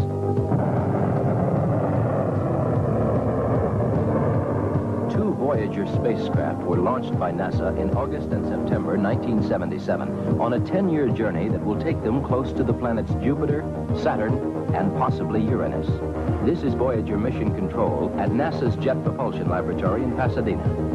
It is here that the two spacecraft are continuously monitored. It is also from here that periodically updated computer commands are prepared and sent. Because of the great distances they are traveling, the Voyagers are essentially automatic, project scientist Dr. Edward Stone. For instance, at Jupiter, which is the closest of our encountering objects, when something happens on the spacecraft and it is put on the telemetry on the radio beam sent to Earth, it is then 40 more minutes before we receive that signal of Earth. So it's at minimum 40 minutes before we even know that the spacecraft has done something. The Voyagers, interplanetary explorers, en route now to study Jupiter and Saturn, the moons surrounding each of those distant planets, and the space in between. In this book of 1919 is an article by Nikola Tesla entitled My Inventions. And in this article, he talks about things to come using his broadcast power without wires, based upon his proposed project at Long Island.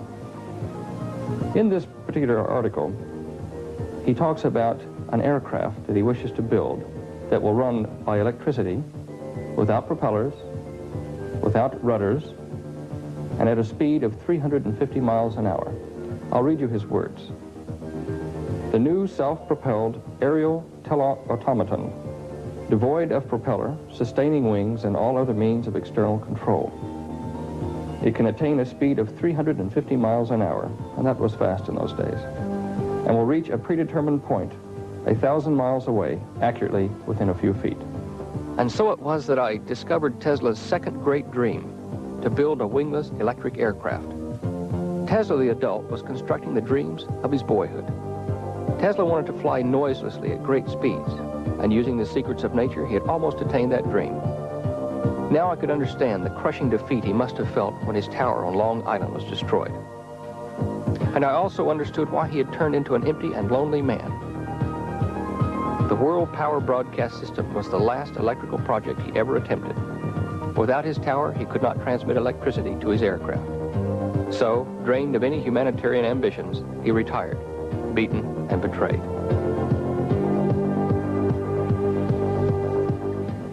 It is practicable with the existing wireless plants to launch an aeroplane, have it follow a certain approximate course, and perform some operation at a distance of many hundreds of miles. A machine of this kind can also be mechanically controlled in several ways, and I have no doubt that it may prove of some usefulness in war. In 1943, the Luftwaffe took the idea which had been rejected by Tesla's own government in 1898, called it the V1, and launched it against Britain in an all-out attempt to win the war.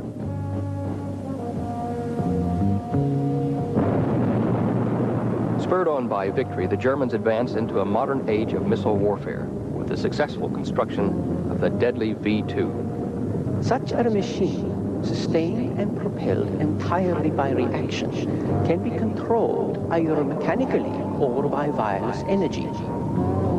By installing proper plants, it will be practicable to project a missile of this kind into the air and drop it almost on the very spot designated, which may be thousands of miles away.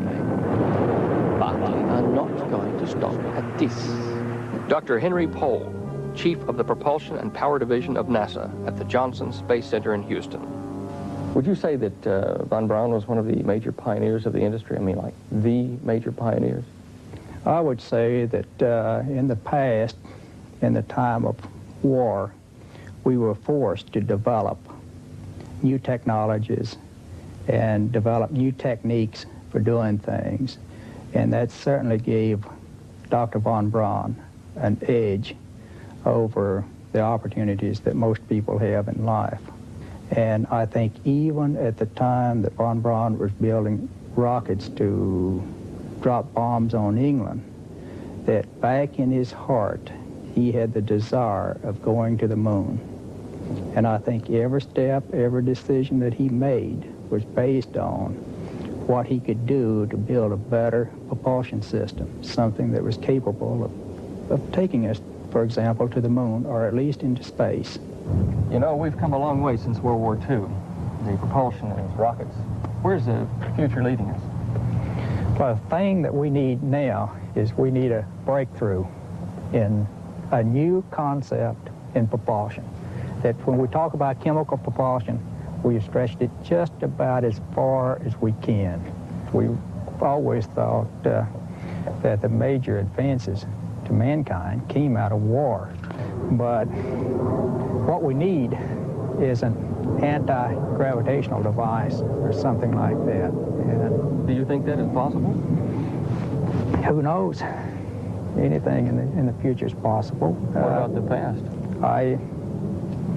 I look at the pyramids, for example, and I am not convinced that we did not at that time have some type of anti-gravitational device that assisted those people in putting those huge stones in place.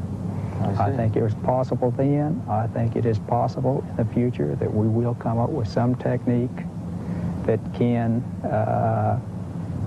allow us to lift enormous masses with very little force and an expenditure of very little energy. If we could find some way to come up with some smart way that would just eliminate the effects of gravity on the hardware that we're trying to boost. It will be practicable to project a missile of this kind into the air and drop it almost on the very spot designated, which may be thousands of miles away.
T-minus 10, 9, 8, 7, 6, 5, 4. We've gone for main engine start.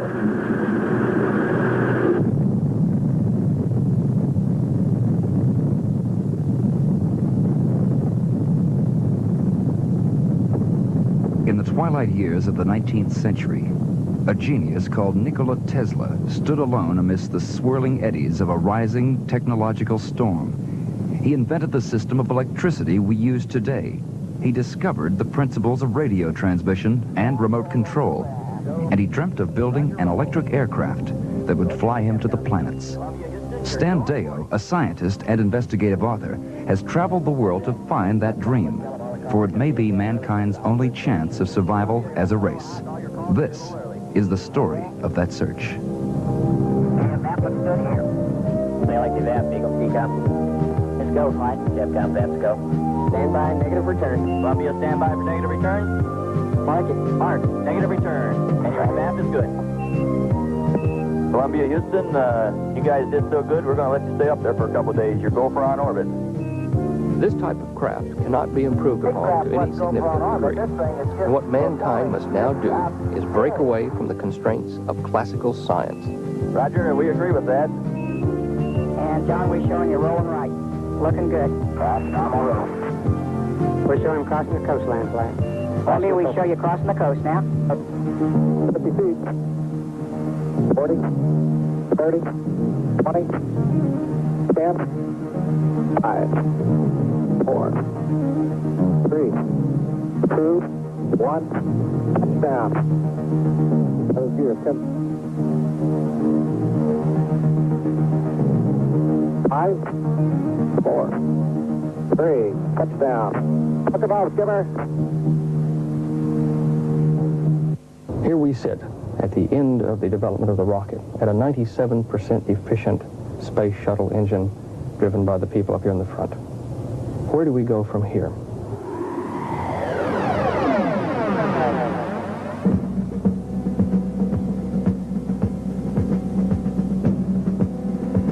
On 27th March 1943, Hitler began construction of the world's first operational missile launching site for the V-2 in the forest of Epernay-le-Cous.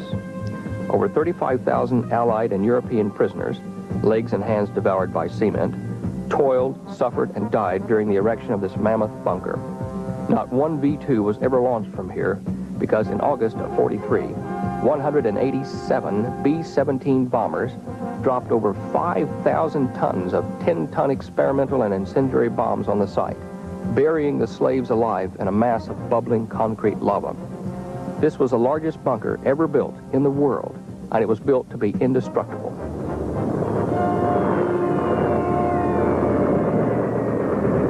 It still stands today, fractured but intact, a memorial to the sacrifices made by the free people of the world during the horrors of the Nazi tyranny.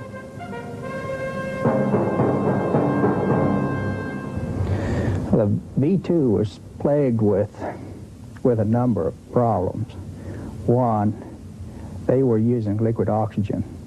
Trying to burn liquid oxygen with a fuel produces extremely high temperatures. To cool the combustion chambers, to cool the turbo pumps, everything was pushing the state of the art with the materials that they had to work with the technologies that they had to work with. And probably the most significant advancement that's been made in propulsion could be attributed to an advancement in materials technology. Originally known as the A4, the V-2 tests at Peenemünde were plagued by costly disasters and setbacks. There was some other phenomena that they had to deal with. You try to launch a vehicle from the Earth and have it setting down fairly close to the Earth. The rocket plume, the exhaust gases, when it came out, would have a tendency to come back up and put forces on the vehicle, and the vehicle was marginally stable at best at low velocities. And frequently those forces would topple it over, or you would get a cavitation on one side of the nozzle, the thrust would decrease on that side, and that would put an unsymmetrical force on the vehicle and tend to tilt the vehicle. Then in 1943, the missile made its first successful flight, traveling 118 miles in just 269 seconds. Now, Mr. Pohl, since World War II, we've had a lot of changes to the V-2 type of system. What are the various types of propulsion systems in use today? In the chemical propellant world, we have the liquids, we have the solids, and the difference between a liquid and a solid is that on a solid, you put both the oxidizer and the fuel in a combustion chamber in a solid form, and it burns much as would a piece of paper. On the liquid propulsion systems, we store the fuel in one tank, we store the oxidizer in another tank, we have a set of pumps to pump the fuel and the oxidizer into the rocket engine. And for example, if we look at the shuttle and we talk about, can I turn this around just a little bit? And we talk about these main engines here. There's 3 of them on that vehicle. Those things are a little deceiving when you look at them, but you have to realize that it takes about 150,000 horsepower to drive the fuel pumps that pump the fuel into the combustion chamber, or into the rocket fuel pump. That's just to drive the fuel pump. But we really haven't come up with a different method of propulsion in the last 40 years, have we? No, there's some things that we're looking at, electrical propulsion, on propulsion, things like that. Those are very small systems now, producing very small thrust. They are usable where you need a thrust for a long time to go to some interplanetary missions. But again, that's almost like using brute force. What you're suggesting is a way to get around brute force. That would be nice. If we could find some way to come up with some smart way that would just eliminate the effects of gravity on the hardware that we're trying to boost. Werner von Braun, who developed the V-2 rocket, came to the United States after the war and worked on the Mercury and Redstone rockets. His ultimate achievement before his death in 1976 was to design for NASA the mighty Saturn rocket to carry the Apollo astronauts on a mission to the moon. Okay, engine stop. Houston, Tranquility Base here. The Eagle has landed. Roger, Tranquility. We copy you on the ground. You got a bunch of guys about to turn blue. We're breathing again. Thanks a lot.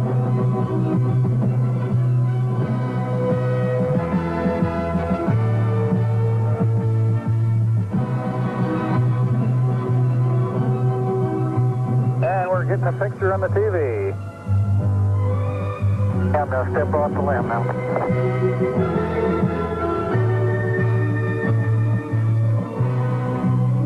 That's one small step for man, giant leap for mankind.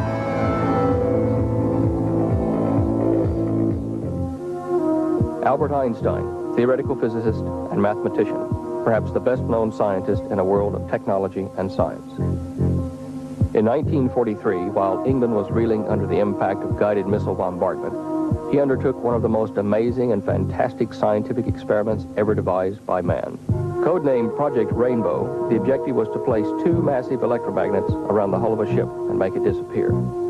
The possibility that papers stolen from the safe of Nikola Tesla may have led the Navy to such a science fiction type experiment was almost too fantastic to consider. The only thorough investigation of this highly classified and bizarre experiment to date has been done by Charles Berlitz. It was basically an experiment in invisibility, which developed in a rather unusual way. Of course, during that time that it was developed in 1943, during the war, we were trying all sorts of experiments to stay a few steps ahead of our opponents, and this was just one. There was also an experiment going on in the Pentagon, in the research section, involving the use of a ray, a sort of a death ray, you might call it. The Philadelphia experiment, which was an experiment to render ships invisible with obvious advantages. And a third experiment, which put the other 2 on the shelf later, and that was the experiment of the Trinity Project, which of course became the atom bomb. Each one of them represented the use of forces that had not previously been used. But the Philadelphia experiment is especially interesting because it expresses a dream that mankind has always had, the ability in wartime to render oneself invisible. But of course, it wasn't really developed. It was to make the ship essentially invisible, but they didn't know it would go as far as it developed. A group of scientists had been working on it for several years, including Einstein, and of course among our American scientists that cooperated, in very first place was Townsend Brown. The ship became later the DE-173 and was called the Eldridge. It was a destroyer escort, and the men were specially chosen not only from the Navy, but also from the Merchant Marine. It was a sort of an elite group, Merchant Marine personnel that had already been used in the Murmansk run at the time. And these sailors and civilian and regular sailors were told that the experiment was simply to be an operation concerning electricity, which is putting it very mildly when you consider what happened. The ship seemed to glow in the field, and all of a sudden, with a sort of the way you put on a neon light, except in reverse, it flicked off instead of flicking on, and there was no ship there. To the consternation of the Navy brass and the other people who were expressing who were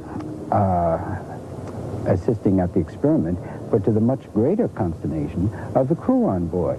When Charles mentioned the glowing ship, I remembered hearing various reports on UFOs that glowed and hummed. Perhaps way back in 1943, we had almost stumbled onto a form of electrical propulsion which could have surpassed even the Nazis' technological advances of the time. As far as we know, the experiment was discontinued at the time because of the success of the other experiment, which was much more convincing. I'm referring to the atom bomb. Afterwards, we have been able to find out what the feeling was of the crew. Some of them seemed to be running down the decks. One of them felt that he'd been blown off the ship as a result of the experiment. And as he was trying to get back on the ship, but actually he was on the ship all the time, and he seemed to be running through a cloud and see shapes where he didn't expect to see shapes before. All of a sudden, after just a few seconds, according to the people on board who have been able to talk to us about it, they found themselves at another place. And it was Newport, where the ship had a berth. So for some reason, some slippage of time connected with the experiment, the ship seemed to have been transferred to Newport, where it also had a docking facility. And then, after a few seconds more, this cloud came again, covered the ship, and the ship reappeared at the place it was. The crew had not been psychologically prepared for what would happen to them, and they ended up very badly. Some of them, has been fairly well established, died as a result. Others spent years, according to their own statements, in Navy hospitals, and in general, they were too affected for the same crew to carry on the experiment. I have uncovered the fact that experiments into matter transmutation or teleportation are continuing within institutions of the United States and the USSR, despite their tragic effect on human lives. That afternoon, as Flight 177 took off from Fort Lauderdale and nosed its way through the Bermuda Triangle, I wondered who this mysterious Townsend Brown was. Albert Einstein had died in 1955, but maybe Brown was still alive today. William Moore has a background in liberal arts, history, teaching, and English. He also speaks fluent French, holds a degree in Russian, and is co-author of the Philadelphia Experiment. Stanton T. Friedman holds bachelor's and master's degrees in physics and spent 14 years working on classified government-sponsored programs. Since 1970, he's been lecturing in schools and colleges across the United States and Canada on the presence of alien craft around planet Earth. We have been told that the Air Force was the chief agency involved in the investigation of UFOs. We have been told about Project Grudge, Project Sign, Project Blue Book. And we have been told that these are essentially the only efforts by the Air Force to investigate the phenomenon of UFOs. And that Project Blue Book was closed in 1969, and that its records in 1975 were transferred to the National Archives. And so if you write a letter of inquiry to the government, any agency of the government, you invariably will get the same answer. The government's files on UFOs were transferred to the National Archives, Project Blue Book. Material is totally available, and it can be viewed or obtained from the National Archives. There's only one thing wrong with that statement, and that is that it is not true. And it becomes increasingly clear that they have known a great deal and that they have been keeping it from the American public for reasons known to the government. Allegations of UFO cover-ups are nothing new, but I had arranged to meet Stanton and William in the small Arizona town of Prescott. So, as a courtesy and out of curiosity, I attended the lecture they had been invited to give at the Yavapai College. In negotiations with the attorneys, it was stated that the CIA had at least 10,000 documents on UFOs. It was later reduced to something like 900 pages, mostly insignificant material. The key in the CIA lawsuit really was not in what was released, but rather in what was not. 57 documents were withheld. What do they know that is of such potential significance that the American public must be kept in the dark? Not only for this year, but for 35 years. What could it possibly be, and why? Can we prove a cover-up? Is there any evidence at all that there is documentation and data that has been accumulated for that period of time? Indeed there is. The Committee Against UFO Secrecy, CAUS, was formed specifically to further a lawsuit against the National Security Agency under the Freedom of Information Act for the release of documentation regarding UFOs. Now, one thing that the government has consistently maintained is that UFOs do not constitute a threat. They do not constitute a security problem to the country. Indeed, that the government knows nothing more than has already been released. As a result of the lawsuit, the NSA admitted to a federal judge, in response to a question, well, just how many documents are we dealing with, that they had at least 131 such documents, not 18, as initially thought. The NSA argued that it could not release and should not be required to release the documents in its possession because of their potential effect on the national security. In response to the judge's request for arguments on their behalf, the NSA filed a 21-page affidavit with the judge outlining their reasons for not releasing the documents in question. One very curious thing about this 21-page affidavit was that it was classified top secret. I had arranged for Stan and Bill to meet me in my motel room the next day. Primarily, I was hoping that Bill might be able to give me more information on the Philadelphia experiment, and of course, the mysterious Townsend Brown. Who was he? Did he really exist? But there wasn't a lot of time available to talk, as I had to be on my way to Washington that afternoon. As the sun slowly thawed the day-old snowfall, I waited. Did Friedman and Moore really have access to classified information? Or was their little talk and slideshow just another way to make a buck? I am convinced, after 24 years now of studying investigation, that the evidence is overwhelming that planet Earth is being visited by intelligently controlled extraterrestrial vehicles. Some UFOs are somebody else's spacecraft. I'm also convinced that some small group in the government of the United States, and probably in other countries as well, knows very well that we're dealing with alien spacecraft. We're dealing with what in the States is appropriately called a cosmic Watergate. We're not convinced that everything should be put on the table. Technical data, for example, I'm not at all sure should be out on the table. Because the key feature about flying saucers, forgetting philosophy, religion, all those other areas which are certainly important, has to be, how do they work? Every government in the world would like to get its mitts on that kind of technology. Unfortunately, what that would mean, better weapons delivery and defense systems, I suppose. And so I don't think that data should be put on the table unless everybody puts all their data on the table. We both feel that it's very, very important for the future of the race to recognize at some point in our sociological development that we are planetary creatures. That is, members of a planetary society, as opposed to nationalistic creatures, members of individual, in this case 158 now different tribes, essentially countries, on the same planet. I think that that once that realization is made, that we begin to think of ourselves as members of the human race on planet Earth. The thing about governments, though, most governments, is that priority number one is to stay in power, whether they're elected governments or despotic governments. Yes. Staying in power is the key. And I think in the United States, for example, any president that stands up and says, look, we've been lying to you for 35 years.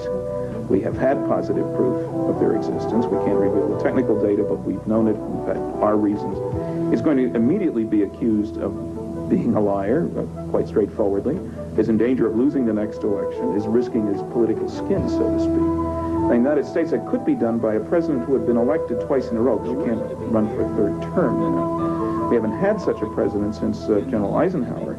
Frequently, the question most asked, why, if they are coming here, haven't they chosen to contact us? Why don't they land on the White House lawn and make themselves known? And say, take me to your leader, of course. That's the common joke in the States. That's right. Anyway. The only problem is there is no leader to be taken to. Nobody speaks for the planet. There's nobody who speaks for planet Earth.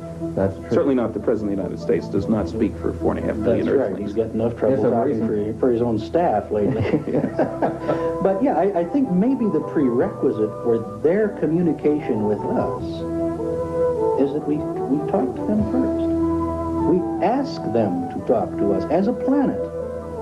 Now, there's been almost no thinking along that line. It was obvious that these two were nobody's fool, but I was still unconvinced unless there was something more concrete to be offered as evidence. I was at a television station of all places and had to wait between interviews. I was doing like 3 different things there, and there was time in between. I was introduced to the station manager. We talked, and he said, gee, you ought to talk to Major Jesse Marcel. He handled one of these saucers that crashed. Well, that was kind of a good lead. He gave me the town that Jesse lived in, and I contacted Jesse, and he told me a very interesting story, sounded very straight. He couldn't remember the exact date, said it was in all the papers. I got that story and passed it on to Bill, and he found the newspaper articles, and we checked a whole bunch of papers. Jesse was right on, and everything he had said. So he gave us an independent check on him. And that was one part of the story, and that dealt with pieces of material that were found that apparently had exploded from a vehicle going by in the sky, 70 miles outside Roswell, I guess, out in the boonies. Miles outside of Roswell. Yeah, New Mexico is a very big place. It's the 3rd or 4th largest state, maybe the 5th, and it doesn't have a high population. It's got a lot of mountains and desert. At that time, it had fewer than 1 million people in an area of 125,000 square miles, something like that. And they were mostly in the cities, and it was an area where there was an enormous amount of classified government research going on. That's the place where the atom bomb was first tested. It's where it was developed. It's where all the early rockets after the Second World War were fired, captured German rockets at White Sands Proving Ground. It was where the secret city, Los Alamos, was. There were a number of other Air Force bases. You could hide an army there. And yet a whole host of people who were very patriotic after the war when they found out that the atom bomb was developed there, then they knew that there was a reason for the security that they'd run into. He was the intelligence officer of the only atomic bombing group in the world, the 509th Bomb Group. They found all this stuff covering the ground, 3/4 of a mile long, maybe a 1/4 mile wide, kind of V-shaped. And they filled up a truck with it and half a car with it, brought that back, leaving plenty there, which was later vacuumed up by military people, as the local people said. They brought it back to the base. It was put on an airplane, a B-29, was supposed to go to Wright Field, now called Wright-Patterson Air Force Base, which was the place where all captured enemy equipment went. A German airplane during the war, an early piece of a rocket that was found in Sweden, all those went to Wright Field because they had the technological capability of evaluating that stuff. Initial thought on this stuff, partly because it had strange symbols on some of the materials. Very strong, very lightweight, a lot of peculiar properties. Now, Jesse Marcel was a pilot. He had a lot of time during the war, had a background in physics, a very sharp man, was familiar with all the aircraft in New Mexico and all the rockets and all the rest of that. It was very mysterious material as far as he was concerned. Anyway, they put it on a plane heading toward Wright Field. Meanwhile, the base commander tells the base public relations officer to put out a press release saying they had one of these flying discs that people had been seeing. And I should stress, this is less than 2 weeks after the first big noise in the United States about sightings of flying discs, flying saucers. But that was only part of the story. The other part is even more fascinating because it involved apparently the crash of the rest of the vehicle what, 100 miles or so west of there, and bodies were found on board that, and the military carted that off. Any description of the bodies? Oh, yes. Very quickly, between 3.5 and 4.5 feet high, 85 to 95 pounds, essentially hairless, a head larger in proportion to the body than a human head would be, but not larger than a human head, widely spaced and deeply set eyes, no apparent protrusions for ears or nose, nares and ear canals present, but not the protrusions that a human would have. Very small teeth, and unusually 4 fingers instead of 5, and working in quite a different way. They seem to be articulated in the sense that they would work something like this, with this finger up here being sort of folding over these 2, being less useful, but these 3 being the graspers, and jointed quite different than a human wrist. Our primary motion is lateral, like this, where the joint in this case appeared to allow principal motion this way. And one-piece outfits of a silver gray color, apparently some sort of artificial fabric, no insignia. What else can we say? I have no descriptions on the feet at all. No one seems to want to talk about feet. So we don't know whether it had webbing or anything like that? No. The hairs on the back of my neck were standing on end. What I was hearing couldn't possibly be true. But here, these 2 university-educated men, one a scientist, the other an author, believed every word they were saying.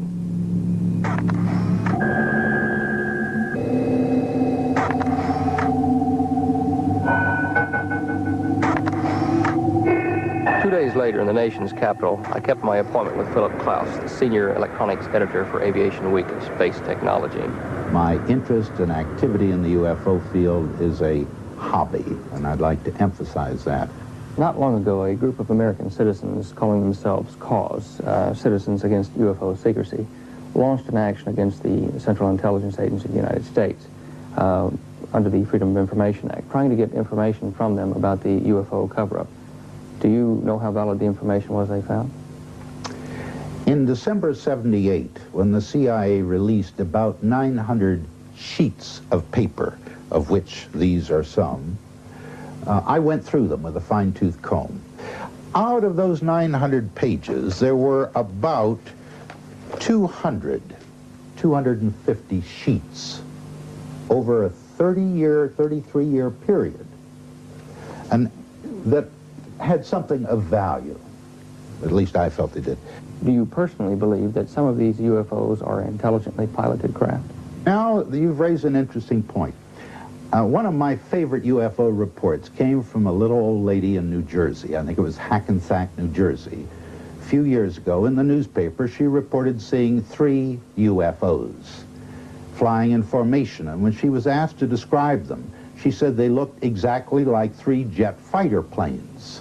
Well, almost certainly they were 3 jet fighter planes, and hopefully they were controlled by intelligent beings, U.S. Air Force, U.S. Navy pilots. Sure. I feel that the documents that were released by the CIA in response to that, nearly 1,000 pages, which I have and which I've carefully studied, I feel that it's been very useful. And I'm delighted that they took that action and that the papers are public.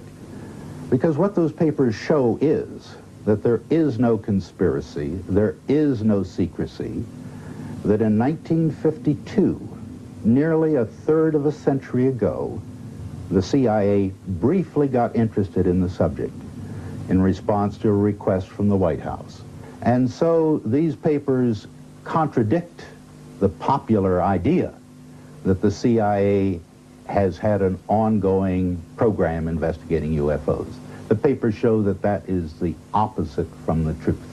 And so these papers contradict the popular idea that the CIA has had an ongoing program investigating UFOs. The papers show that that is the opposite from the truth. The case was appealed to the Federal Court of Appeals for the District of Columbia. Oral arguments were heard on October the 28th of 1981. Both Stan and I were present. There was a press conference the day before. 6 days later. 6 days later. Now keep in mind, a federal appeals court, the normal time for the issuing of a ruling on any case is anywhere between 2 and 6 months.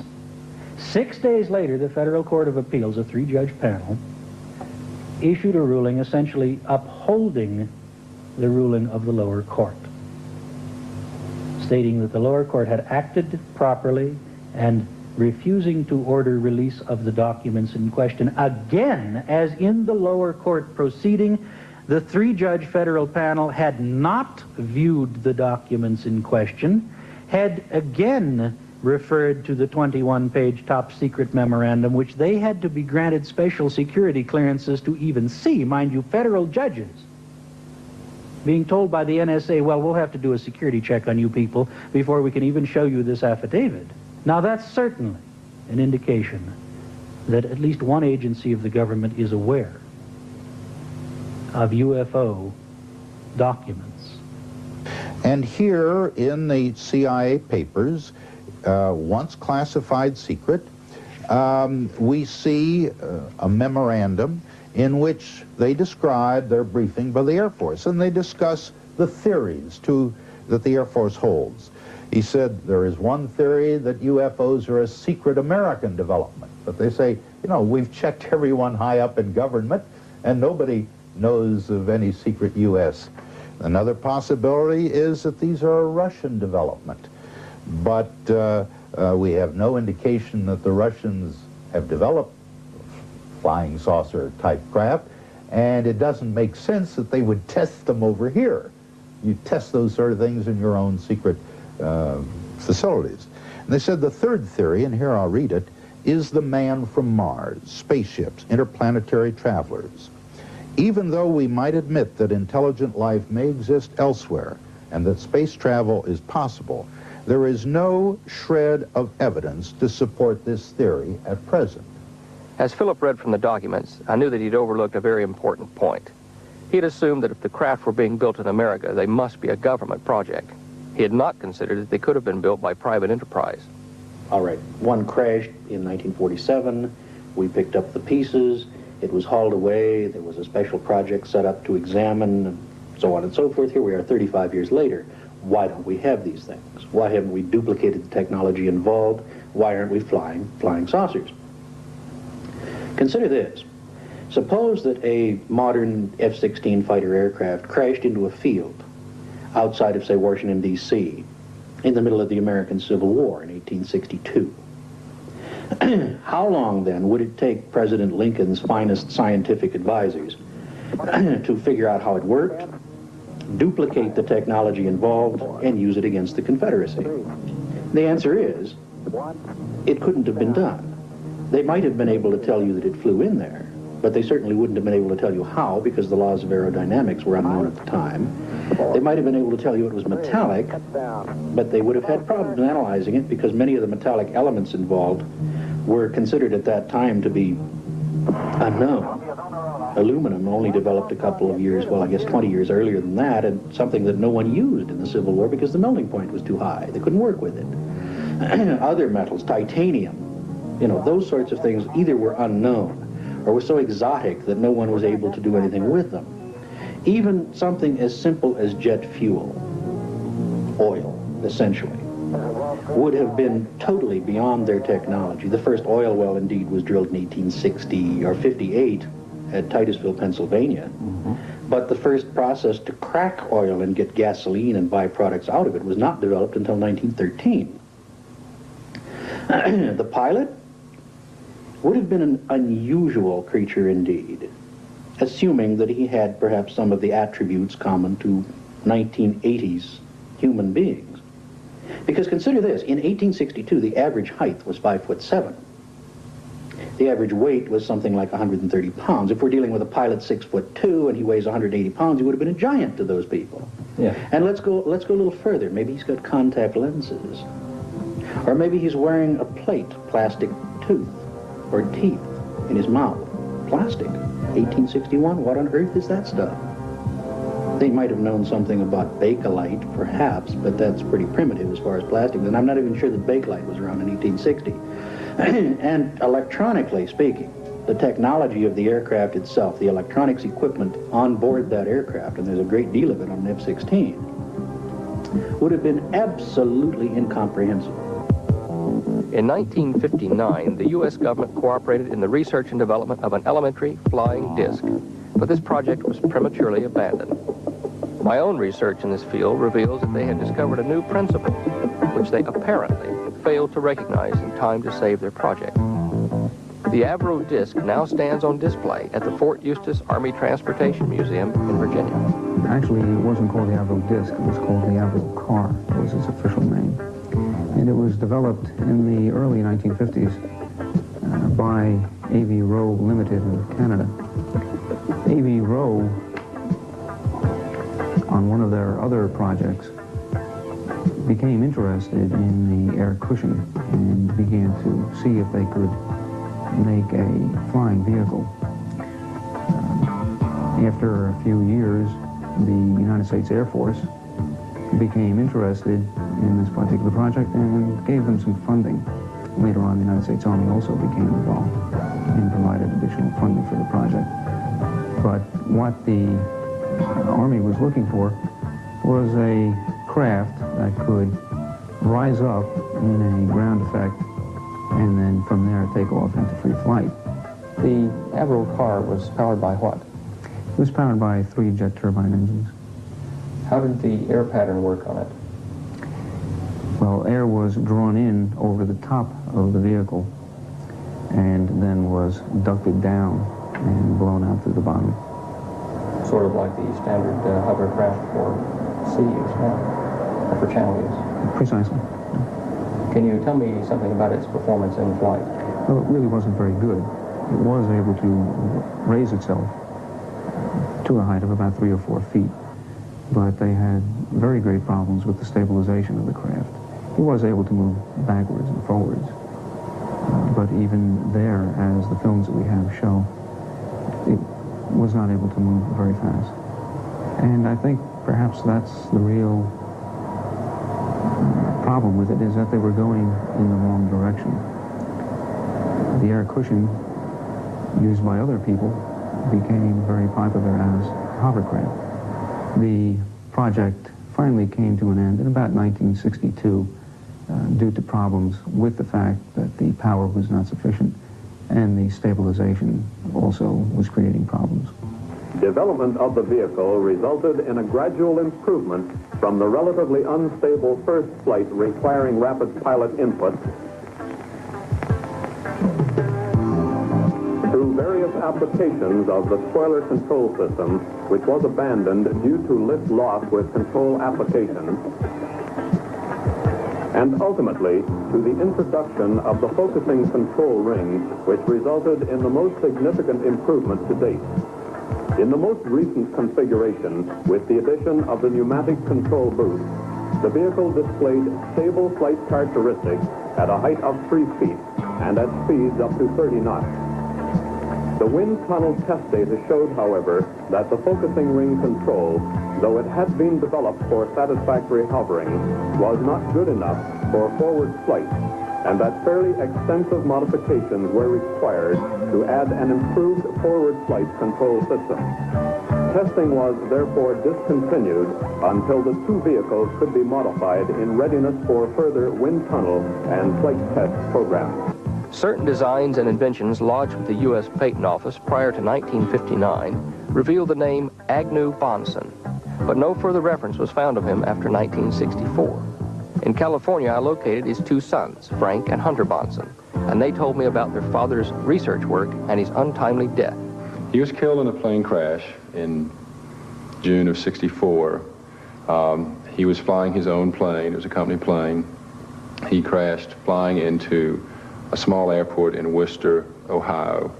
In the late afternoon, the runway had been newly paved. The sun was shining directly down the runway. I flew in with him to that same airport, and there were some power lines strung along one end of the runway. And I remember he said, "Someday someone will be killed here, and then they'll take them down." And that's exactly what happened. I think he was thought of by many people as being crackpot. A crackpot, I guess. I didn't really say that. But bordered on I think genius. It's the same type of thing that for any person ahead of his time, that you know, people can only understand as much as they can grasp. He hired a number of scientists, among them Townsend Brown, and he was pursuing anti-gravity research. He was interested in building a flying saucer. His other primary interest was world peace, and the two went hand in hand, to build a spaceship, an anti-gravity machine, to aid in bringing about world peace. And I was quite young at the time, but it was a fascinating place. It was something out of the movies with large electrical generating equipment. What type of a electrical power system was your father using on his craft? Do you remember the names or the... I don't remember. Tesla coils. Tesla coils. And Udens. How big would they have been? I remember some standing units that were, let's see, it would have been like 9 feet tall. 9-foot Yeah. Tesla coils? Wow. Being only young at the time, the boys were unable to tell me anything about Townsend Brown. But J. Frank King, a co-worker on the anti-gravity project, told me the full story.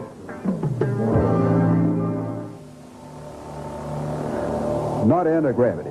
It was electrical propulsion. Incidentally, I was trained in aeronautics. My formal education was in aeronautical engineering, so that was another reason why I was interested in this sort of thing.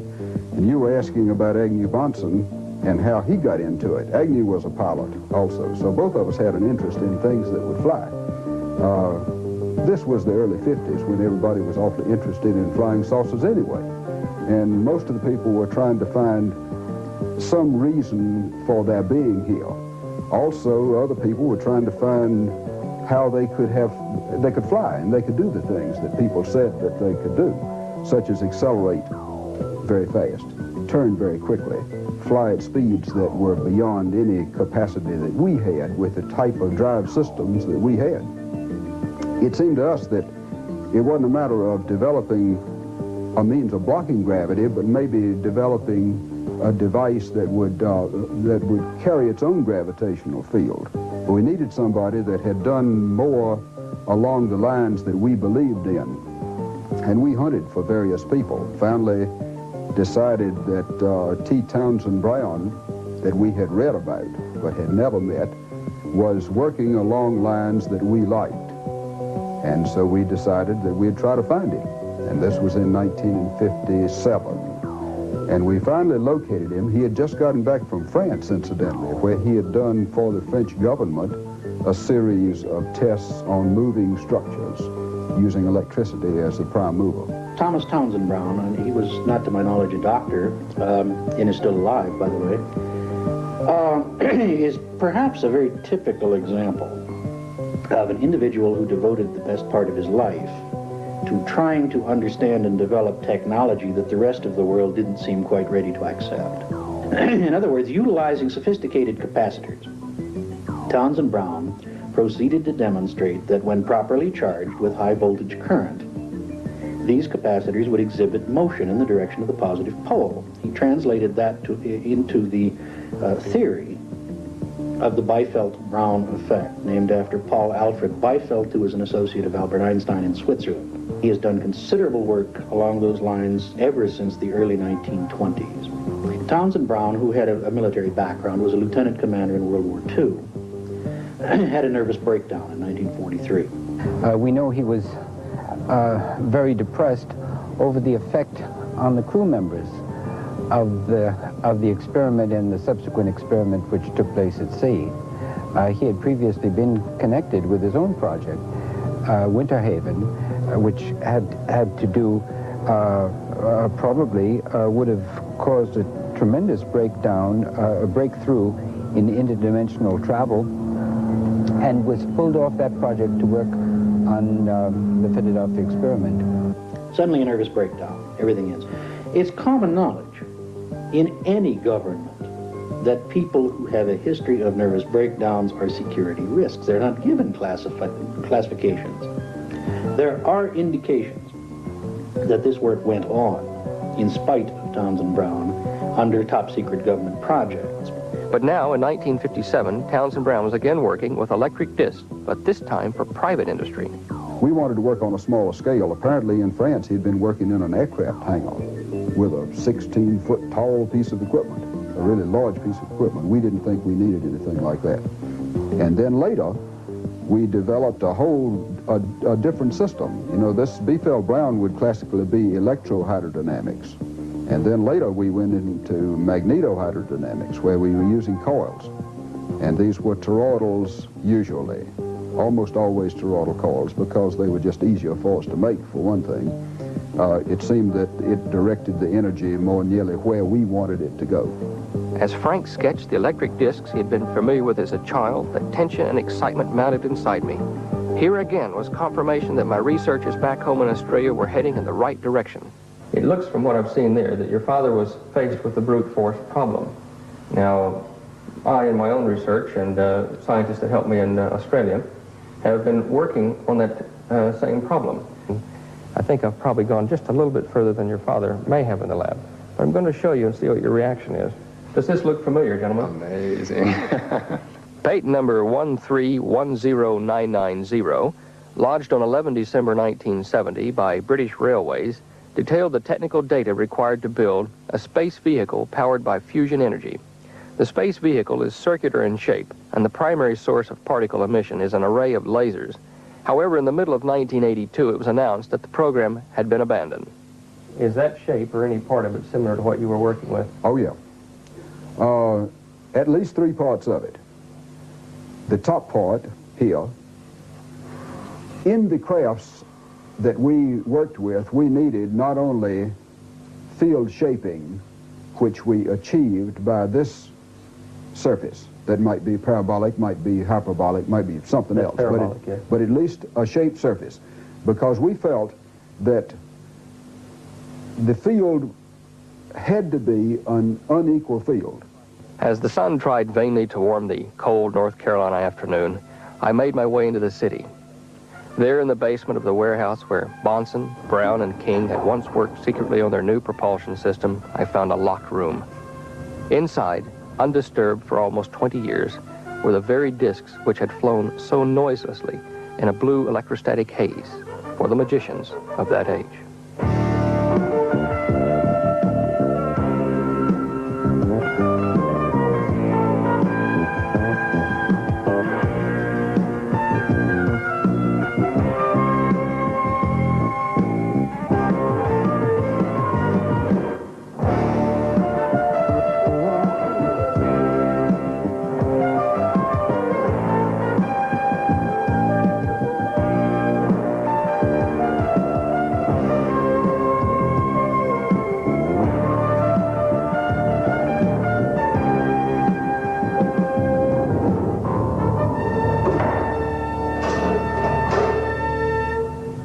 Going to have to solve the problem. Those of us in this room, those of us in the United States, those of us that are here on Earth, we have the problem, and we can't look to a solution to something in outer space or some magic device.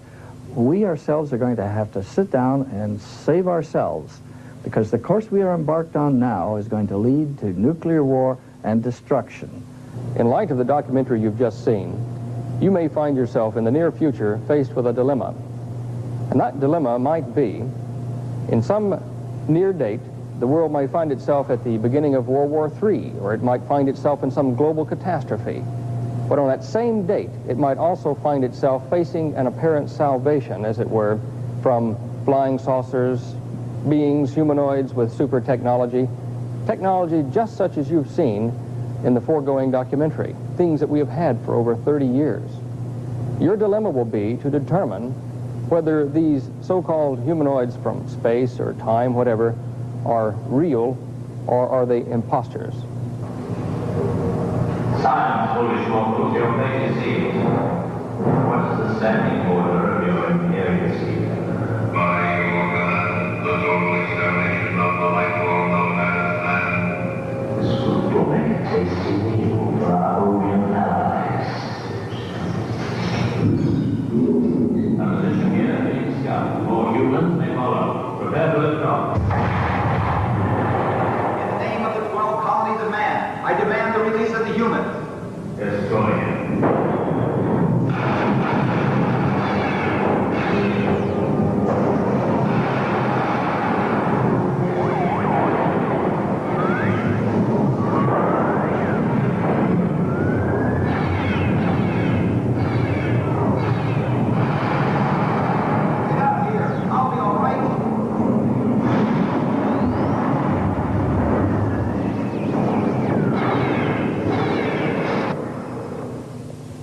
After seeing the Battlestar Galactica set of the Universal Studios tour, I'm even more impressed with the illusions that man and his technology can produce. Remember, things are not always as they appear to be.